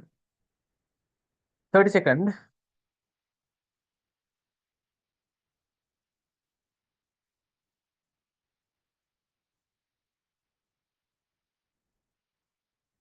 So we have completed 3 sections.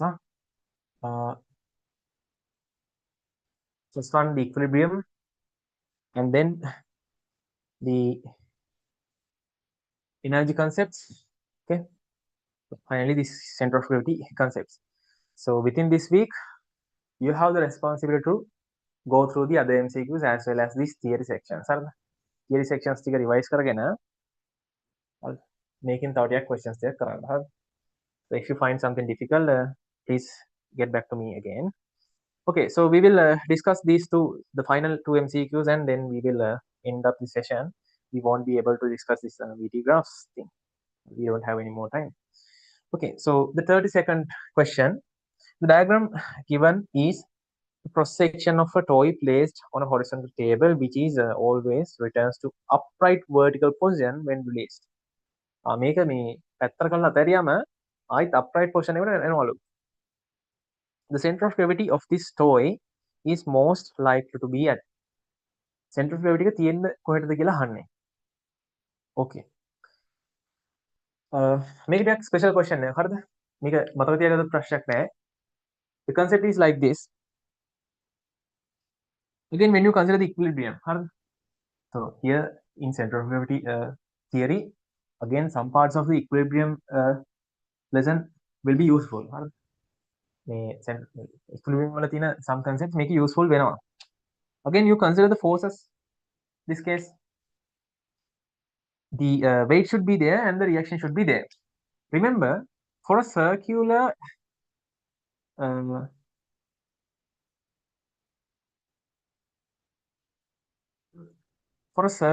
object like this, මේ circular surface එකක් තියෙනවා නම්, the perpendicular reaction always acts toward the center of this circle. හරිද? මේක දැන් perpendicular reaction එනවනේ perpendicularly නේ. So if this is a circle, this is like the tangent. මේක නිකන් tangent එක වගේ තමයි තියෙන්නේ. Just touching this circle at certain point. So if it is just touching, that means this reaction should be perpendicular. Either way, කොහොම වුණත් මේ reaction එක perpendicular වෙන්න ඕනේ. ඒතර මේක tangent එක නම් tangent එකට perpendicular කියලා කියන්නේ radial direction එක. හරිද? You should always note that. හරිද? This is the tangent. Reaction is perpendicular to it. That means this should be in the radial direction. So it should go to across the center. Center එක හරහා යන්න ඕනේ. Then a weight. So weight can be either, weight should always be at the center of gravity. So the center of gravity can be either at this point or upper to that or lower to that. When you consider those three cases, the cases we have discussed this similar thing in discussing the static, dynamic and static, stable, unstable and the neutral equilibriums. ඔන්න concept එක කතා කරද්දිත් මේක අපි කතා කරා. So these three cases differ in this situation according to the position of the center of gravity. So for this case, if it comes to the original vertical position, that means it is a stable equilibrium නේ. මේක vertical තියෙන කෙනා පැත්තට කරලා අතරියන් පස්සේ ආයිත් vertical වෙනවා කියලා කියන්නේ stable equilibrium. So to occur the stable equilibrium, remember the center of gravity should lie downwards from this point B. Okay, B කියන point එක පල්ලෙහෙන් තියෙන්න ඕනේ. So එහෙම කියන්නේ B වලට පල්ලෙහෙන් තිබ්බොත් weight එකනේ ඔන්න ඔහම. So what will happen when this lean to the side? side එකට අපි lean වුණොත් මොකද වෙන්නේ? මේ පැත්තට lean වෙලා තියෙනකොට මොකද වෙන්නේ?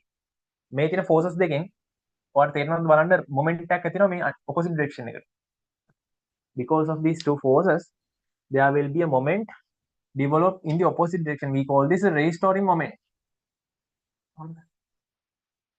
එයාව original point එකට අරන් යන, يعني original situation එකට අරන් යන moment එකට කියනවා restoring moment. ඒතර මේ side එකට lean වුණොත් restoring moment එක ඇවිල්ලා ආයෙ උල්ට අරන් යනවා. ඒතර අනිත් side එකට lean වුණොත් ඒකම වෙනවා. opposite side එකට ඇවිල්ලා ආයෙත් vertical position එකට එනවා. Then the center of gravity should lie below B. COG should lie below B. මේක මෙතන තියාගන්න මේ question එකට අදාළව. හරිද? Stable equilibrium now. Center of gravity should lie below B. D වලට පල්ලෙහෙන් තියෙනවා කියලා හොයාගන්න. ඒතර points තුනක් තියෙනවා හැබැයි CDE. So CDE වලින් කවුද කියලා කොහොමද හොයාගන්නේ? CDE වලින් කවුද කියලා හොයාගන්නේ? මෙතනදී E කියන කෙනා කොහොමවත් වෙන්න බෑනේ. දැන් මේකට mass එකක් තියෙනවා නම් මේකටත් mass එකක් තියෙනවා නම් මේ center of gravity කවදාකවත් surface එකට එන්න බෑ. E can't be an option. And again මේ දෙන්නගේම masses දෙකේ එකතු වෙන නම් center of gravity define වෙන්නේ සාමාන්‍යයෙන් sphere එකේ විතරක්, මේ hemispherical surface එකේ විතරක් mass එක ගත්තොත් D වගේ වලට එයි. මේ දෙන්නම compare කරද්දී you should understand the center of gravity should lie near to C. So most probable position is C. And that is third option. That's it. Okay. Third.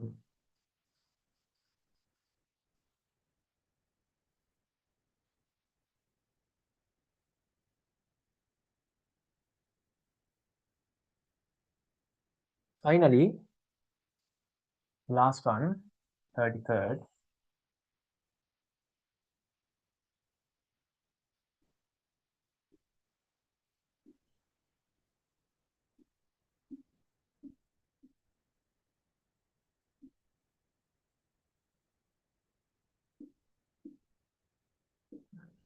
Not an elephant, okay?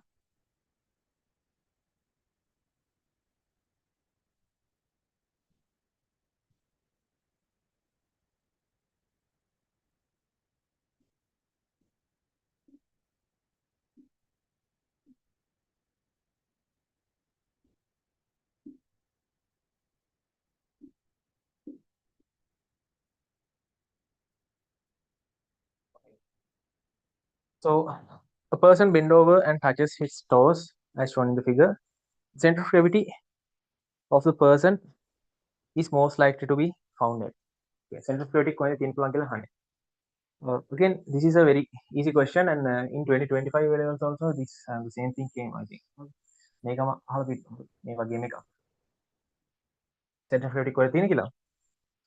ඒත් මේකෙත් equilibrium පොඩ්ඩක් consider කරන්නත් ඕනේ. When you consider the equilibrium, what are the forces? Forces are the reaction force and the weight. මේ දෙකනේ තියෙන්නේ.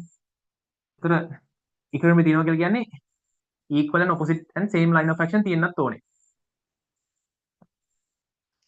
You see, reaction force එකක් එන්නේ කොහෙන්ද? reaction එක එනවා නම් එන්නේ leg එකකින් එන්නේ. ඒතර leg එකේ surface එක තියෙන්නේ මෙන්න මෙතන ඉඳන් මෙතනට. That means when you bend, you can feel this as well. ඔයා නැවෙද්දී ඔයාගේ reaction එක කියන්නේ කකුලේ තියෙන reaction එක ඇති වෙන තැනත් වෙනස් වෙනවා. හරිද? If you bend further, okay, අර ඉස්සරහට ගොඩාක් bend වුණොත් එහෙම ඔයාට අර වගේ අර finger tips වලට තමයි reaction එක එන්නේ. finger tips තමයි පොළවේ ගෑවෙන්නේ. හරිද? කියන්නේ ඔයා ඉස්සරහට ගොඩක් නැමුණොත් එහෙම reaction එක මෙන්න මේ හරියට එනවා. ඔයා පිටිපස්සට නැමුණොත් එහෙම ඔයාගේ මේ තියෙන මෙතන toe එක දිහාවට මේ හරියට තමයි reaction එක යන්න පුළුවන් range එක මෙන්න මේක. Reaction force can be either in this way, in this range, හරිද? within this range. ඒතර equilibrium එකේ ඉන්නවා නම් equilibrium එකේ ඉන්න පුළුවන් වෙලාවක equilibrium ඉන්න පුළුවන් වෙලාවක එහෙනම් weight එකට තියෙන පුළුවන් range එක මොකද්ද? weight එක අනිවාර්යයෙන්ම ඉන්න ඕනේ මෙන්න මේ line එකයි මේ line එක ඇතුලේ. Is it clear? හරිද? යා එහෙට මෙහෙට නැමෙනකොට perpendicular reaction එකට යන්න පුළුවන් range එක මේකනේ. perpendicular reaction එකට එයා self adjusting force එකක් යාට කැමති තැනකින් ඉන්න පුළුවන් මේ range එක ඇතුලේ. කකුලේ surface එක ඇතුලේ ඉන්න පුළුවන්. ඒතර equilibrium under two forces දෙයක් අතර equilibrium ඉන්නවා නම් reaction එක තියෙන line එකේම තමයි weight එක තියෙන්නත් ඕනේ. so reaction එකට යන්න පුළුවන් range එක මේක නම් weight එක තියෙන්න පුළුවන් range එකත් මේක. කියන්නේ center of gravity තියෙන්නත් ඕනේ මේ ඇතුලේ. එහෙම points දෙකයි තියෙන්නේ. D and D. So what is the most appropriate one? So when you consider the points D and D, as well as when you consider the mass distribution, හරිද? දැන් උතර mass distribution එක consider කරන්න වෙනවනේ. mass distribution එක consider කරාම දැන් මේ masses මෙහෙම තැනම තියෙනකොට the most likely place to have the center of gravity is D, not D. So most appropriate position is B. Okay, so that is the second answer. Okay, අර ගොඩක් පටල ගන්න ඉඩ තියෙන්නේ C කියන එකයි B එකයි. ඒකට C කියන එක අයින් වෙලා යන්නේ අර reaction එකේ range එකෙන්. හරිද? So remember C or G should lie in vertical range of perpendicular reaction. Perpendicular reaction එක තියෙන පුළුවන් range එකෙම තියෙන්නත් ඕනේ. That's the concept behind this question. So in each of these questions, you may have identified different facts for each question. Something I wrote on the board. So एक facts ටික හොඳට බලා ගන්න. Other than that, you also have to go through the other MCQs as well. But when you go through those MCQs, you will identify the same thing is applied over here and here. අවුරුද්දෙන් අවුරුද්ද ඔය එකම ටික තමයි තියෙන්නේ. හරි.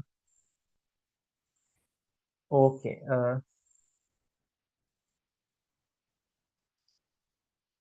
So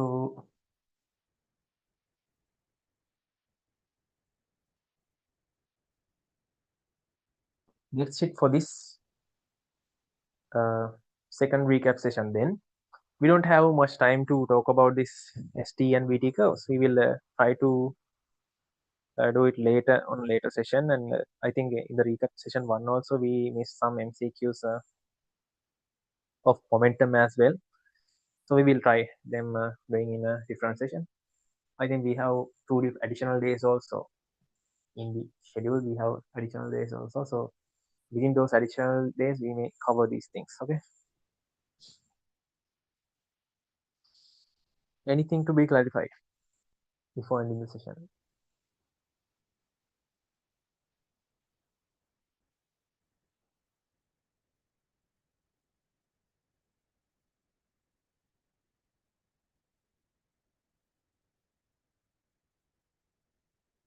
No questions.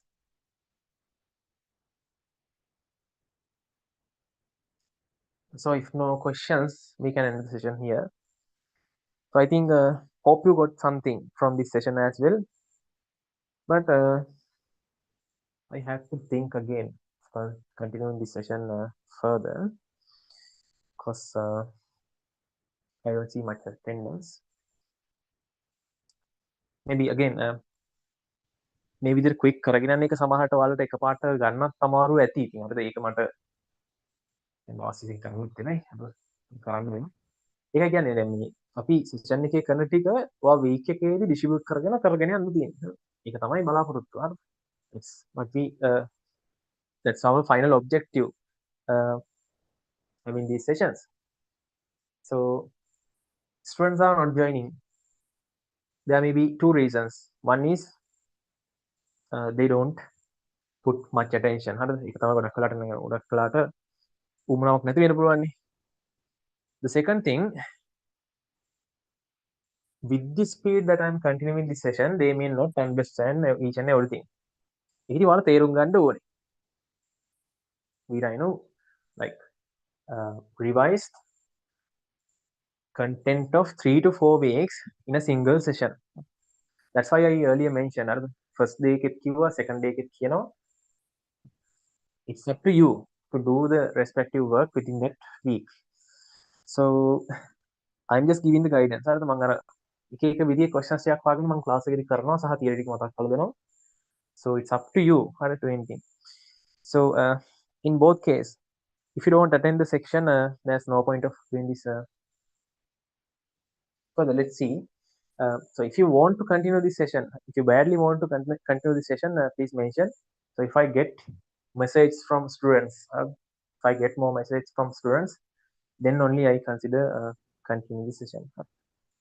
Otherwise, we will continue with the paper class only. But still, those maths or physics sessions I will do.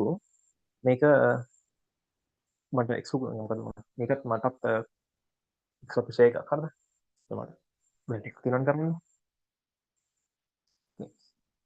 So let's end this session here now.